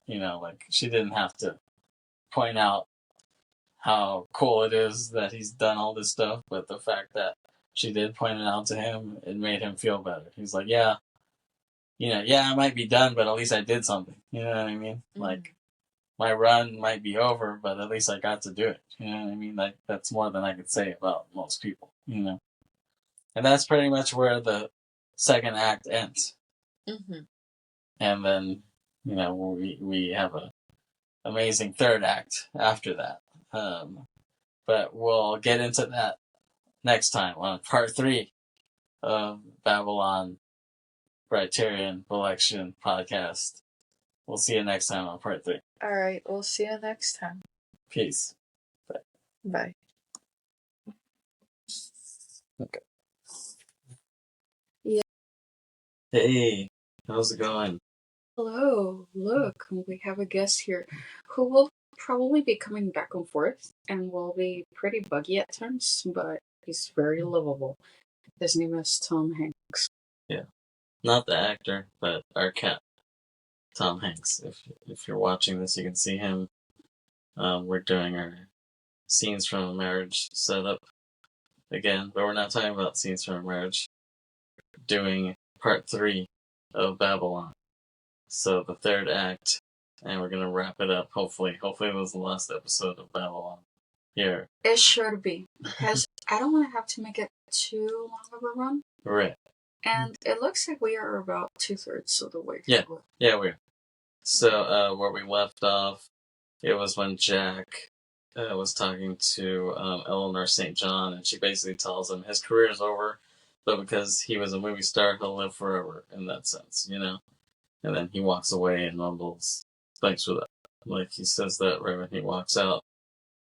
So the start of the third act is we fade up from black, and we see a house, and then we hear a door pounding. We hear the door pounding of the house, and we see Manny walk downstairs, and he opens the door, and Nellie is at the door saying she fucked up. She owes gambling debts, 85 grand at the McKay casino. And that was a lot of money at the time. Yeah, for sure. Which I actually don't think I ever got the calculation of how much money that would be today. Yeah, I mean, I don't know how you do that. Is there some, like, currency exchange calculator or something? I mean, I'm sure, but I mean, it's different from, like, Googling pesos to dollars or something. Like, because this year was, what was 1930, 31. Okay, so let's just say 1930 to today. Okay. Yeah. Also, if we didn't introduce ourselves, this is Briterion Bollection. My name is Aileen, and this is my husband, Kevin. And he is actually the main host. I just decided to steal his thunder. Yeah. Well, you've done it. This isn't your first time here, you know. Yes. Yeah. Yeah, we forgot to introduce ourselves, but that's okay. Because Tom distracted us. And he's still distracting us. Yes. He will for sure be distracting us throughout the rest of this coverage. And I actually did find it. It says $85,000 in 1930 is equivalent in purchasing power to about $1,636,199.10 today. An increase of $1,551,199.10 over 95 years. Wow. Yeah, that's a shitload of money. It is, definitely. So, you definitely don't want to get in that kind of debt. No, you don't. So, yeah, she tells him if she doesn't have the money by the end of the week, they're gonna pour acid in her pussy. That's what they said. She said, they said. Whoa. TMI. Yeah. And, Manny is pissed. He starts yelling at her in Spanish. Yes. And I like that he improvised that, you know what I'm saying? Yeah, well, that was Diego Calva's improvisation. Yeah. But he did very good of showing how upset Manny was at Nellie. Yeah, and I think Chazelle probably told him, like, oh, you know, go with the scene, argue with her, do it in Spanish if you have to, you know what I'm saying? He probably, you know, encouraged that, and he did a good job with it. And then she starts crying, and then there's a part where he's like, you fucked my life! Well, he said, me hiciste mierda la noche, which means you turned my night into shit. Yeah. She tries to hug him, and so she ends up grabbing his leg to try to. She's pleading with him. He's like, Manny, please. And he's like, no me putas toques, which means don't fucking touch me. He's very angry for sure. Yeah. He's like, you fucked my life. He says that. But then she keeps crying, and then he kind of feels bad for her. So he says he'll help her out, and he gets on his knees and hugs her. And this scene actually kind of reminds me of Sideways, you know, the Alexander Payne film, wine film. Yes. This reminds me of the part when Jack, Thomas Hayden Church's character, bursts in after he was like banging the waitress at the like chubby waitress that they met at the restaurant. And his character was just he was a wreck. He was a train wreck. Yeah, for sure. Love that movie, by the way. Hopefully we can talk about it sometime. We have to. It's not hopefully we can. It's we have to. We'll talk about it. When he comes in, he bursts in and wakes up Miles in the middle of the night, and he's crying, and and Miles is looking at him like, damn, like, this is so pathetic, like, like, I have to help his ass, you know. I get that same sort of look from Diego to Margot Robbie here. Well, yeah. And then we cut to Jack Conrad, Brad Pitt's character, is at home by the fire, and his phone is ringing, and he answers it, and it's Irving Thalberg, played by your favorite actor, Max Minghella. I want to kill that guy. Not literally, but he drives me crazy with his characters. Well, with the characters that he portrays in a lot of his content. Right, and so Irving tells Jack, "Oh, I got a movie for you." He's all excited, and Jack just asks him, like, "It's a piece of shit, isn't it?" And I'd be bailing you out, right? And he's like, "Come on, just be honest with me." He's like, "All I want is a little honesty." He's like, "Yeah, it's a piece of shit." He's like, "Yeah, you'd be bailing me out." He has to say exactly what he says, and he's like, "All right, I'll do it. I'll be there. I'll see you on Monday, whatever." Like, he agrees to it, as long as he hears the truth from him, And we cut to him on the set of a beach in the next scene, and it's like he's talking to the kid about his first time acting in a movie, and Jack looks around at everyone on the set, and it's like it hits him, like, being on the set this time, it hits different to him, like he feels the sadness now. You know what I'm saying? It's like, it's not like how it was before. When he was the star, he was the shit. He's just like, the cameo name talent. Yeah, he's like, I think I need to leave this shit. Like, I think he makes up in his mind, like, this is my last hurrah. Well, at least he acknowledged it. Well, yeah. I don't know if he had to be so drastic about it, as we'll see. And then we see Nellie and Manny back at his house, and Nellie is dancing to the jazz, and it's that. She's like jumping around, she's like doing coke or something, and Manny tells her he's figuring out how to get the money. And so the drug dealer guy from earlier, the on-set drug dealer guy who gives her the peanut with like the pills in it, he calls Manny and tells him he has the money. And he's like, "Oh, well, how'd you get the money?" And he's like, "Oh, I got a guy." And he's like, "We'll see him on Friday." And he's like, "Oh, okay." And he asks how he got the money, and he's like, "I have my ways," Yeah. And you're like, "Okay, that's pretty fast to come up with that much money, And so when you're watching it, you're like anticipating, like, how did he get this money? You know what I mean? Like, that quickly.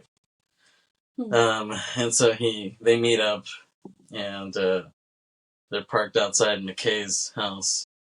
And Manny's like, "Oh, I'm not used to these kind of people." And the drug dealer's the Count, I guess is his name. He's like, "Oh, well, they're no worse than movie people." That's what he tells him. Which that's kind of scary, actually. Like, if you're trying to get into the entertainment industry, and mafia dudes are about the same. That's not a good combination. No. So they go to the mansion. They get inside Jim McKay's mansion, and his bodyguard is played by Ethan Suplee of American History X and Boy Meets World fame. He's not as big as he was back then. He lost a lot of weight, and he's like his henchman, his bouncer guy, and he has a gun. He's strapped up, and he keeps doing that bro spit that you hate. I know you fucking hate that. It is pretty damn annoying. Honestly, I just don't understand why a lot of guys have the habit of spitting. Yeah. It's disgusting. Like, you can especially when they do that hawking sound. It's just. That's why he keeps doing it. It's honestly, it's a complete turnoff. I don't know how other people can't even tolerate it. I just can't. Cringe doesn't even begin to cover it as a description.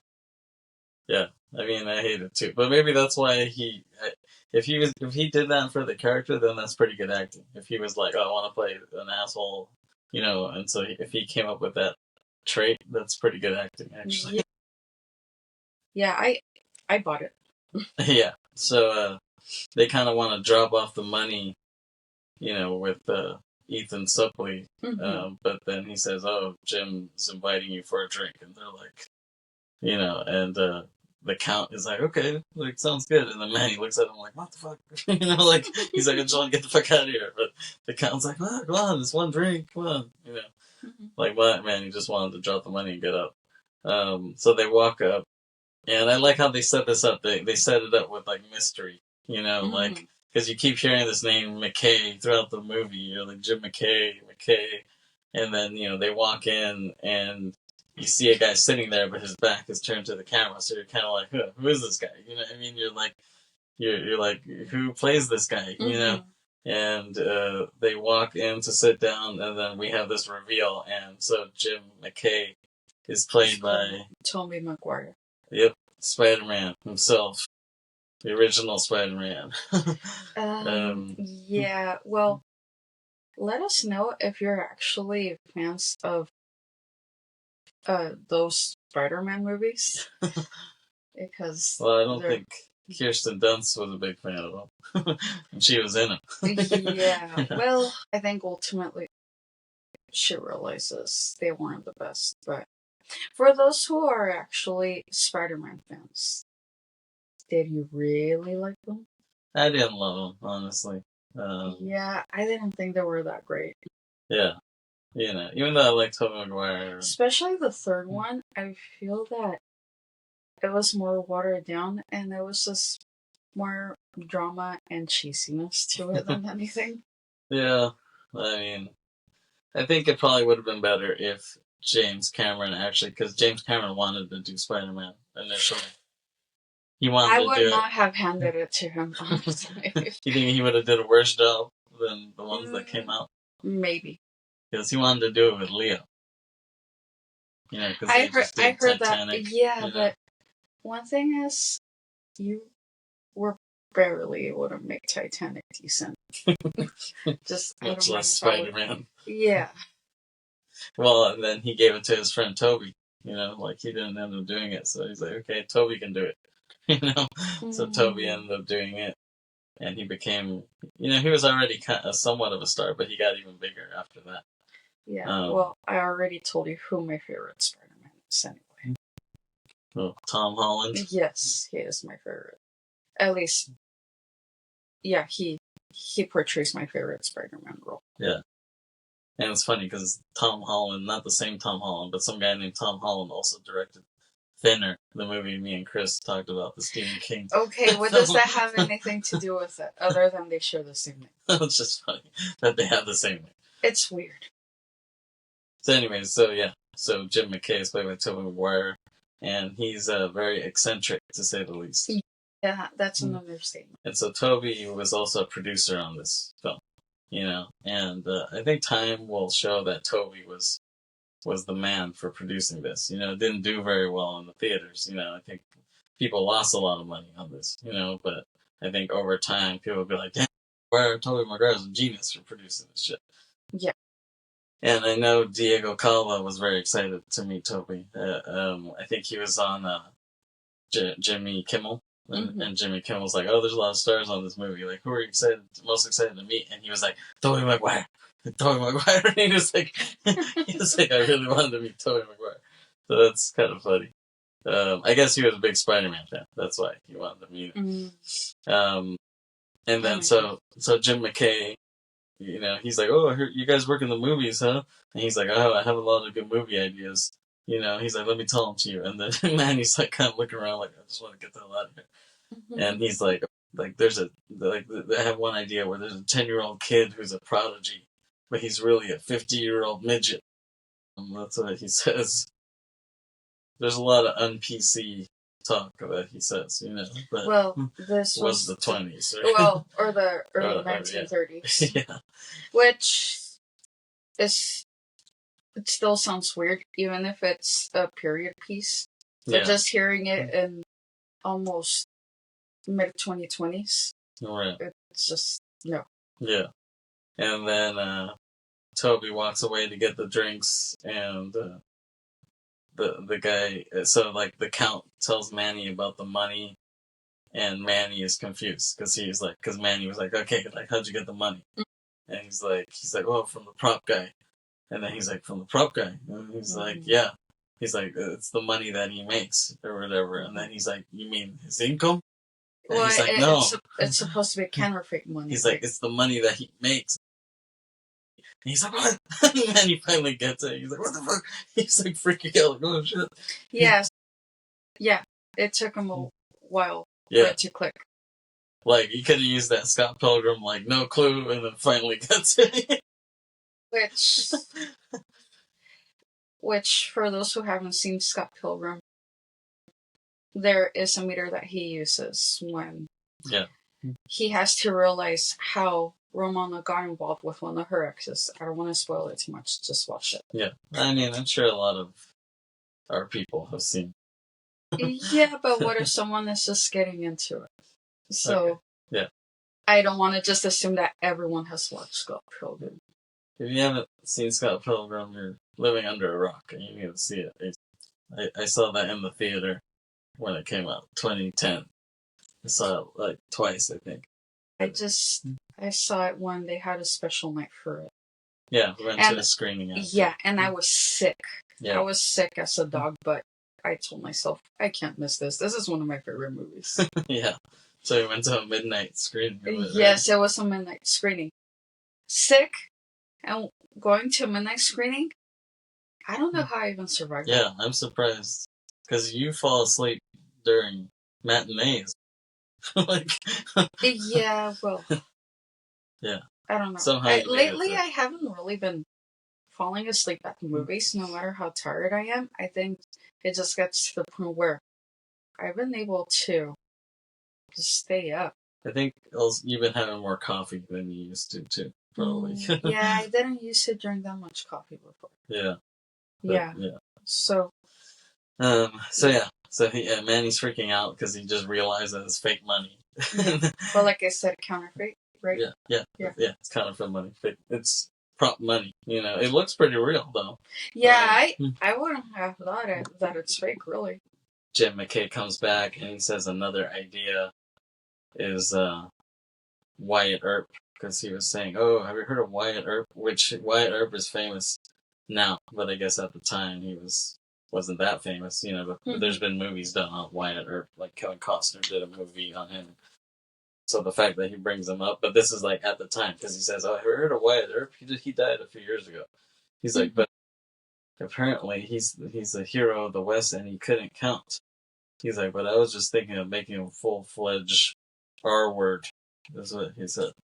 Yeah, R word referring to his intellectual abilities. Yeah, so like I said, a lot of un-PC stuff from McKay here. And they're kind of like, oh, that's a great idea. You know, but, man, he's like, that's great. Maybe we can talk another time. You know, and then he's like, oh, I have another idea. The world's most fearless warrior. And he's like, and I know just the guy. He's like, I would like to introduce you to him. Man, he's like, yeah, I'll send the studio. And McKay's like, no, we need to go now. He's like, we need to go right now. It's like, we can just drive over the hill. And Manny's like, and so he kind of forces them to go. And so we cut to these headlights on the road. It kind of looks like Lost Highway, David Lynch. The headlights on the dark ass road. It looks like that, you know, because this is LA in the 30s, and it's basically a desert. You know, there's like no light, not much lighting. You know, not much street lights. And so they get there to the location, and McKay tells them, "Oh, this is LA's last real party." You know, everything is lame except for this. And it's funny that he's saying this so long ago. You know what I mean? Like it was so long ago, and already was lame. So they start walking in to this crazy building, cave, if you will, and right when they're about to walk in, McKay says, "Welcome to the asshole of Los Angeles." I thought that was Dodger Stadium. Well, they turned it into such, which actually, if you don't know the history of how Dodger Stadium got developed, It was in a really horrible way. Yeah, Google that. Yeah. Wikipedia that. Or just look at the Battle of Chavez Ravine. It's really bad what they did to those people. Yeah. Yeah, so I just can't believe that a lot of people go watch Dodger games and just pretend that nothing ever happened. Because a lot of those people know what happened, they just don't care. You're right, yeah.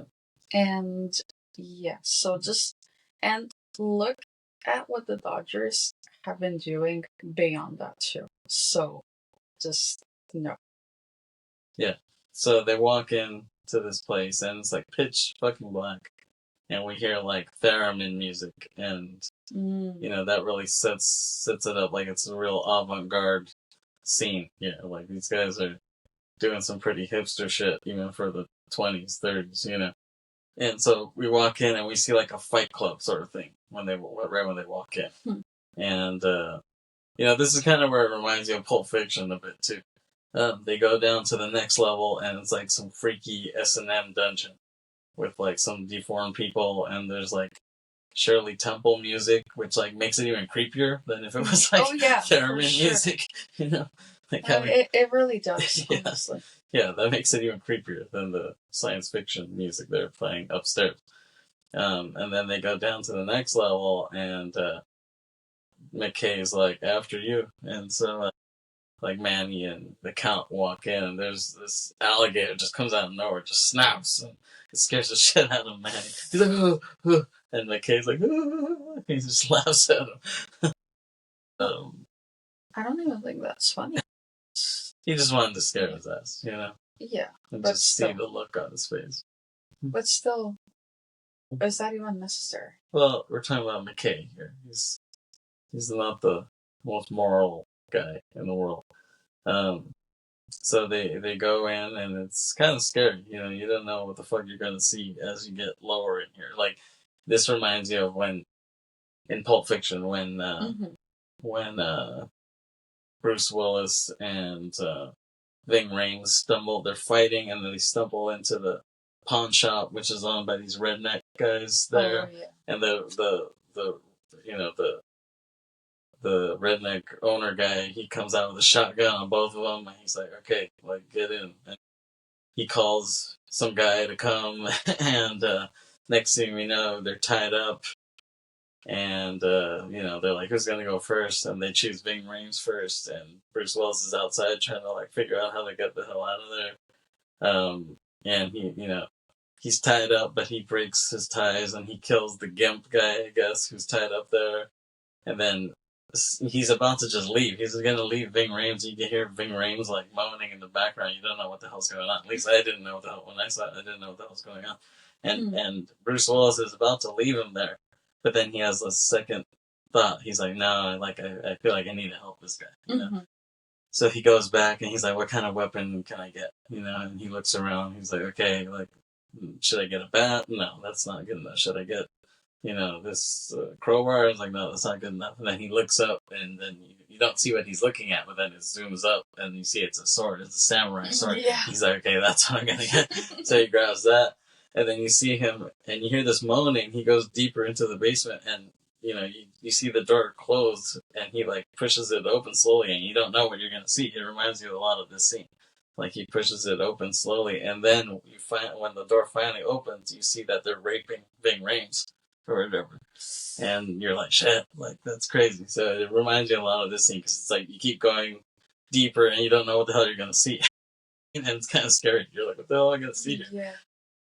But you know, that's the genius of Tarantino too, choosing the sequencing of that whole scene, and then the music in that scene too. With na na na na na, and the fact that he chose a sword, he did that because I guess he liked that Jodorowsky in Santa Sangre. He had the kid with a random samurai sword near the end in this scene, and I guess Tarantino told Jodorowsky like, "Oh, I love how he has the samurai sword." Like it just came out of nowhere, like never wasn't expecting it at all. So he's like, "That's why I wanted to put this samurai sword in Pulp Fiction." I heard Jodorowsky say that. So this scene kind of that's another parallel with Pulp Fiction. Is what I'm trying to say. Yeah. So they go deeper, and then they walk in. And he's like, "Look at this guy," and they see this big buff ass dude, and he's wearing a mask, and we see that he eats like live rats. He just fucks rats out, and he just eats them. That's disgusting. Yeah. And they're like, yes. McKay's like, yes. Like, eat another rat. like, he's like, this guy will do anything for cash. He's like really into it. And it's funny. I have a feeling that guy wasn't gonna wear a mask initially, but then the guy who was actually doing it was like, "Oh, I should wear a mask because I don't want people to think I'm some freak when they see me." I think that was like after the fact. And so yeah, he wears this mask, but it actually adds to the creepiness of it, the fact that he wears a mask. You know what I mean? So in a way, it was a nice touch. And then McKay is like, "Oh, give me another 20," and he gets one out of the bag and he crumples it up. And he's like, more. He's like, eat another rat. And then there's a callback to the beginning because he tells Manny, he's like, this guy's perfect for the movies. He's like, you either are a star or you aren't. That's what he says. And that's a callback to the beginning because Nellie says that at the beginning. Yeah. She says, you either are a star or you aren't. So it's a nice little bookend here. And then McKay gets another 20 out, and then they're in this cave, so it's like kind of wet. And he like a drop of water falls on the 20, and he's like, "Wait, what?" And he looks at it, and like it starts to bleed. The ink starts to bleed. So it's that starts giving it away. Yeah, and he's like, "Wait, what?" And then he's like, "It's fake, it's fake," and like Ethan Suplee's like, "Whoa, what the fuck?" And he's like, "We were gonna make movies together," and then Manny was like, "Oh, I don't know what I'm doing." He's like kind of mumbling out of it, and then so Ethan Suplee's character is Wilson. So Wilson grabs his gun, but then Manny grabs an axe like off the wall that was like hanging as decoration, but I guess it's a real axe, and he just buries it in Wilson's neck. Just like, oh, it's like Kurosawa style. You see the blood like start pouring out or whatever. And McKay sees that, and he's like, what the fuck? So he says it. It's hilarious. And then everyone in there is like, like they see this whole thing, and they're all about to descend on Manny and the Count. And then all of a sudden, everybody has fucking guns. But he has this axe, kind of, defending himself. And then he runs away, and they're all chasing after him with the guns, kind of shooting randomly. But then he uses the axe to let the alligator go. So the alligator kind of like scares the guys with the guns, and then they're able to run off. But you still hear like the bullets like go off the cave and stuff like that. Fucking love that. That's so good. It's really scary to watch, actually. Even though it's not really happening. But that's the movies. It's the magic of movies. But then you're really scared for Manny's fate right there. Yeah. It's like, you die, but you're not really dead. Yeah. And they're running out, and I love how it just cuts in the middle of that. Like you see them run out, but it just cuts, and I love that. The suspense of that. And then we cut to Jack is at some hotel, and he has a new girlfriend, and he bumps into Lady Fei Zhu, and she tells him she's going to Paris, and he's like, yeah, he's like, you'll do great there. And Jack just seems depressed, in this scene. He's on his last legs, and I think Lady Fei can see that, and she asks if he's okay, and he said he doesn't say, he doesn't answer her question. He says it was the most magical place in the world, wasn't it? And she's like, it was. Like, and he says he's tired. He's like, I'm tired, and he's like, it's okay. I've been the luckiest bastard in the world. And it's funny, like he gets so depressing that she's like, okay, I gotta go. Like she doesn't want him to kill her vibe or whatever. I definitely don't blame her. Yeah, like so he's so sad, but she's not in the mood to help him. She's kind of like, okay, I gotta go. Like, nice seeing you. She doesn't want to hear anymore this depressed bastard. So, but she walks away, but she looks back at him worried. There's like a cut of her looking back at him like, damn, I hope he's all right. And then he walks upstairs and he gives the bellboy some big ass tip because he's like, oh, anybody give you $100 tip before? And he's like, yeah. He's like, you did. And he's like, damn right. And we can see this coming a mile away. The theme is played on this slow piano. You can just tell it's coming. He goes to the bathroom, and then we see him with a gun, and we just hear a loud bang, and blood squirts onto the wall. Yeah, it's predictable, but it's still emotional. Yeah, it's still for sad. sure. And this was based on a lot of true stuff. Like Chazelle was saying, when sound film came in, a lot of the silent film actors who couldn't translate to sound, couldn't do anything. So a lot of them just committed suicide because they're like, what am I going to do? My career is over. Yeah. So this is based on reality. Take that, Paul Schrader.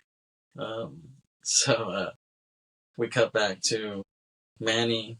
Manny gets home and he wakes up Nellie. He's like, oh, we have to go. Wake up, we have to go.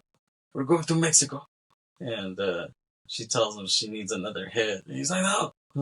And she asks the guy if he has coke. And he's like, no, don't do that. And they drive. They leave the house and they park in that lot in downtown LA that kind of has a lot of old-timey cars and stuff there. That wall that looks really old school there in downtown, kind of by Skid Row. And she's strung out and she's just like, oh, let's go dancing or whatever. He's like, oh, no time for dancing. Gotta go to Mexico. And so he goes to put gas, but then she runs out of the car and finds a bar where people are dancing. And he's like, hi, Nelly. And he goes over there and he tells her, oh, we need to go, And he's improvising a lot of Spanish in this part too. For sure. And she tells him it's the end of the road for her. Like, she just feels like, she's at peace with this. Like, she's like, this is it for me. And then he tells her, te amo. And then she just starts crying. I almost feel like she didn't understand that, like, as the actress, and the character, she didn't really understand what he was trying to say, but so she just kind of started crying. Yeah, but I think she could kind of tell what he was saying just by seeing his emotions. Right, yeah. So she starts crying, and then he tells her he wants to marry her, but they have to leave now. They have to go to Mexico now, and she says okay, and she goes along with it. But it's like she doesn't really believe it in a way, It's like she tells him that, but it's like her heart isn't really in it, But they dance together, and she tells some guys standing around with the camera, she's like, oh, like, I'm Nellie Leroy, bitches, or whatever, like she tells them to record him and her, and she's like, yeah, I'm Nellie Leroy, bitches, and she says that this is her husband-to-be, Manny Torres, and they're like, oh, okay, cool, and so they record them, and we see them kiss in the black and white film that they're recording. It's a nice little moment. And so they go back to the house to pick up that drug dealer dude. Well, they go to his house, I guess, and well, yeah, they do. You don't guess, they do. Yeah, so they go to his house, and Manny gets down but leaves Nellie in the car. He tells her, "Oh, just wait here, or whatever," and he goes in. But then Nellie just walks out. What? Nellie just walks out, dancing into the darkness, and she walks down the street, and the music is playing. But it's the slower version. Yeah, the slow, sad version. And she just kind of fades away in the darkness, and we don't see her again. Or do we? We'll see. Yeah, we'll see. So, Manny knocks on the door, and the Count opens up, And the guy's like, "Oh, this is my roommate Kyle," and it's just this fat guy eating cereal. And it's like, I like his reaction. He's just like, he doesn't even have much emotion. And right when he gets there, some guy breaks down the door and shoots the drug dealer guy and the roommate dead. He just goes, "Pow, pow," shoots them both. And man, he's like, "Oh my god!" He's like, Yeah, he's really scared by this. yeah, he's begging for his life. He's like, "I'm nobody. I'm Mexican." Well, he does start pointing the gun at him. Yeah. Yeah. Yeah, he's about to shoot him, but he's like really pleading, and he pisses his pants. We could see the pee coming out, and it was kind of sad when I saw this in the theater. Yeah, no, well.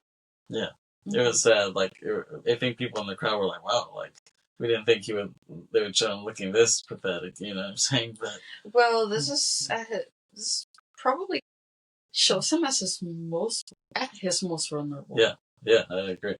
So, it was a really intense moment. But we see the guy who comes to kill him, he kind of like hears him out.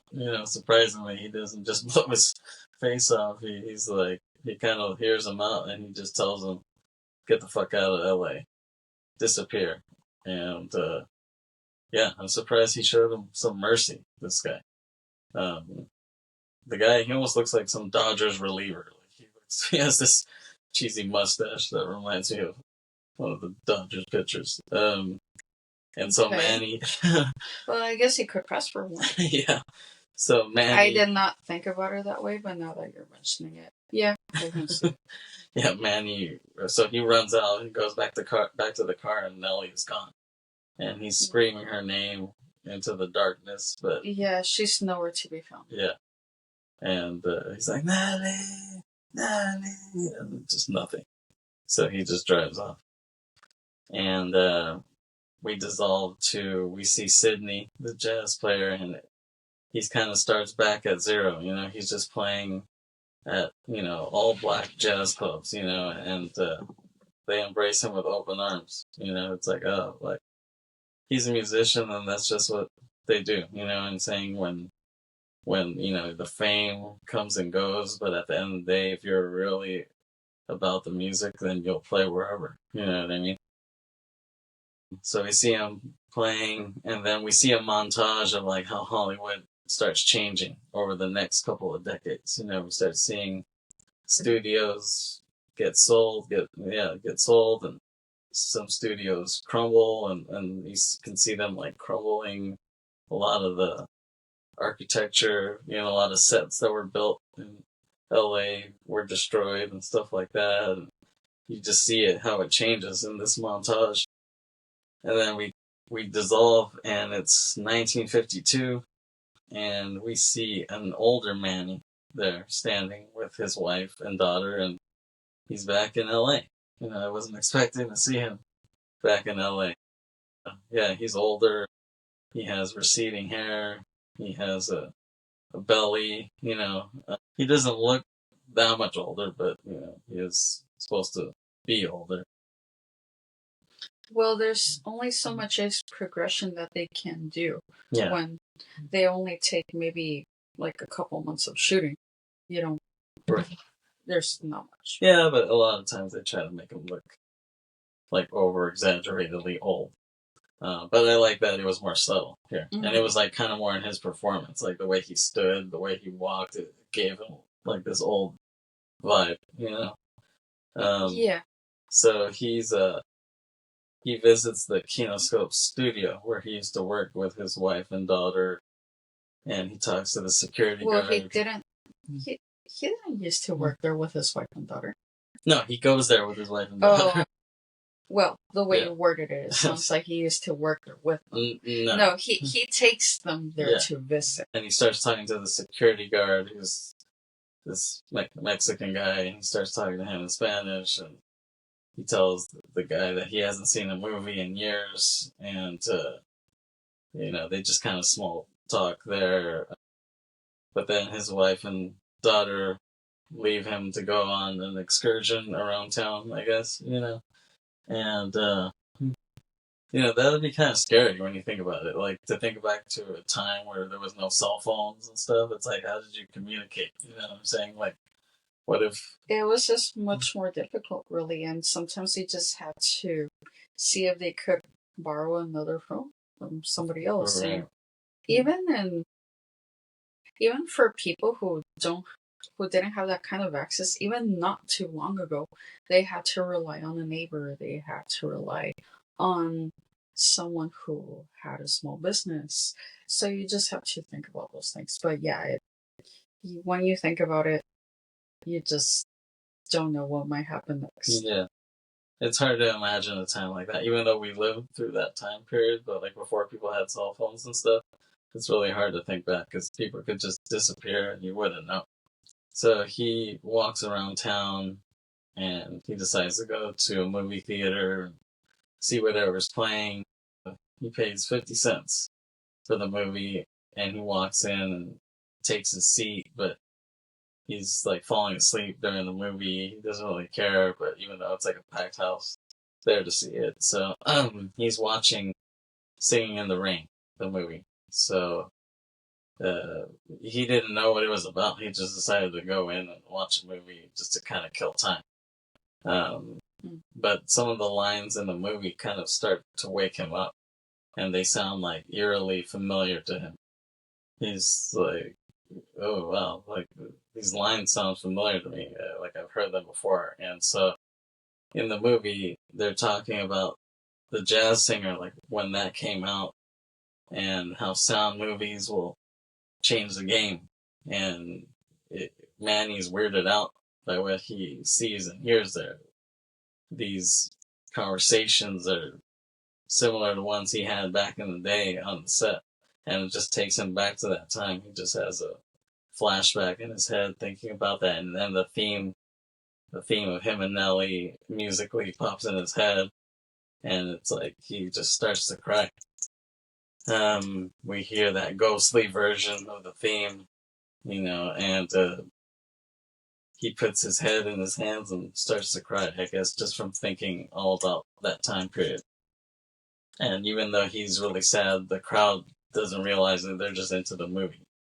Well, they're not focusing on him. They're just focused on the screen. Yeah, and it's a nice drone shot, or like a crane shot there that pans away from him, and we see overhead all these people in the crowd, and they're all just looking up at the movie, and it kind of goes into a circle, and it goes back to Manny, and the song "Singing in the Rain" kicks in in the movie, and he remembers hearing it back in the day. He remembers being on the set when Jack and his ex-wife were there singing in the purple raincoat, in the pink raincoats that they had. Which ex-wife? Yeah. Which one? Yes. The Hungarian one. Yes, I figured it was her. Yeah. Yeah, because we remember that he did go through quite a few women. Yeah, he did. We see footage of him, of Manny, of Nelly, of Jack, of Faye, of Sydney on black and white film, and then him kissing Nelly. And then we see that iconic shot of Nelly running out of the door of the party in the beginning. Mm-hmm. And you hear the more upbeat jazz version as she's running out, and that shot of her, and we hear her say, "Why?" And it's him. I just want to be part of something bigger. It flashes back to that scene when they're talking about, like, where would you want to go? And then we proceed to see this montage that encapsulates the history of film. And it goes really well with the music. You see everything like in chronological order, from the silent era up to Avatar to Terminator 2. You see all this stuff, the whole history of film right there in this montage, and it goes really well with the music, and it kind of crescendos. You see, Tron, Jurassic Park, like all these important films from different perspectives. You see Persona, speaking of Ingmar Bergman, you see that in the montage. And it's a really cool ending, very Christopher Nolan-ish. And I guess Nolan is a fan of Damian Chazelle. He really likes it. He mentioned that he really likes his film. So, and that comes from someone who's known to be a very good filmmaker. Yeah, exactly. That's high praise from Nolan himself. And then we see this film developing process and the colors getting thrown in and the music kind of crescendos, and we see Jack in this blue filter, like when he was on set in the beginning, when he was doing that period piece. Mm-hmm. And then we see Nellie in red when she's like dancing on the bar, and we see Sydney in purple. We see all these images, and then it goes quiet, and we see Manny back in the theater crying. And then as he's looking at the screen, his crying turns into a subtle smile. And he's smiling, and then the film ends, and we hear this loud Chinese gong sound that kind of ends the movie. And it's just like, and that's the end of the film. And then drums kick in on the soundtrack. And then we see the credits come up. Mm-hmm. And that's it for Babylon. Yes. Yeah, we finished it. Finally. Yeah, well, it is a pretty long movie, and we did have to go through a lot of details. Right. Anything you wanted to say about it that we didn't get to? Well, I probably already did mention it, especially on the first part, that I do have to give credit to Damian Chazelle for casting Diego Calva, for casting a Latino actor, Mexican nonetheless, and especially one that wasn't even that big, even in Mexico. Like, as we mentioned, honestly, I do have to respect them for that. Although, unfortunately, I don't think Diego Calva has still really been getting that big of roles, even after starring in Babylon. And which is very disappointing, and you can see that he really did seem to go over a lot of people's heads, because everyone sees the main cast as Brad Pitt, Margot Robbie, because obviously those names are very well known already. And to me, they're not even the ones that stood out that much for me. Like I mentioned before, when Diego Calva portrayed Joshua in Desenfrenada, I really bought it. I really thought, this guy is ghetto. This guy he really plays a good asshole. And now that I can see what he's like as an actor, and how he also portrays himself in real life, I see it. He has talent. Mm-hmm. At least to me, he has talent. Yeah, no, I think he's really talented. And if you see, he did one of these GQ, like 10 things I can't live without, or whatever. Yeah, like 10 things I must have in my bag. Yeah. And, is that what they call it? Yeah. So yeah. And there's a thing where he likes to draw, so he always has like a sketchbook on him. And we see him doing these like images, and they're pretty cool, actually. I'm like, dude, this guy's pretty talented. Mm-hmm. Yeah, he could probably do multiple arts if he wanted to. But I think he'll get bigger. I know he's gonna be in this movie with like Jacob Elordi. The guy, I guess he's on Euphoria or whatever. Yeah, he's on Euphoria, and he's the guy who played Elvis Presley and Sofia Coppola's Priscilla. Oh, Priscilla. Yeah. Well, not the Elvis Baz Luhrmann film, but yeah, the Priscilla one. Yeah. Yeah, I believe in Diego. I think he'll keep getting bigger. I mean, if I ever do a film, I'd love to work with him. And he also did, what was it called? The River? Secret of the River? Yeah, it's called Secret of the River. It's on Netflix. It's a series about two boys. And one of them finds that he's not cisgender. There's way more to the story, which I really don't want to spoil it, and I also don't want it to take up too much time. So just look up The Secret of the River. So yeah, it's definitely an interesting watch. So yeah, and he's going back to his roots. It's a Mexican series. Right. Yes. Yeah. Babylon. I think it's a great film. I think it'll just get bigger with time. I mentioned in the first part that I saw that it reached 1 million watches on Letterboxd a couple months ago, and I think that'll keep growing. I think people who end up watching it will be like, "Damn, this movie's pretty good." Like, like the way The Thing bombed and Blade Runner bombed, and got bad reviews when those first came out. Now those are considered masterpieces. Yeah. You know what I mean? I would hope so. And I actually hope that it surpasses La La Land. Because, honestly, I think this is even more heartfelt. Because I felt, not that I felt, I still feel that La La Land only covered one side of what it could have really covered. It could have shown a more vast side of it. Mm-hmm. Yeah, but I feel that Babylon did a better job. Great. Yeah. Any other words on Babylon before we wrap up? No, other than more people should really give it a chance. Yeah, check out Babylon if you haven't yet. I know it's on Paramount right now, Paramount Plus. It might be on other things. Well, it might be on Netflix, depending on what country you're in. But yeah, check it out and keep listening to Briterion Bollection. Thanks for listening. Thanks for watching.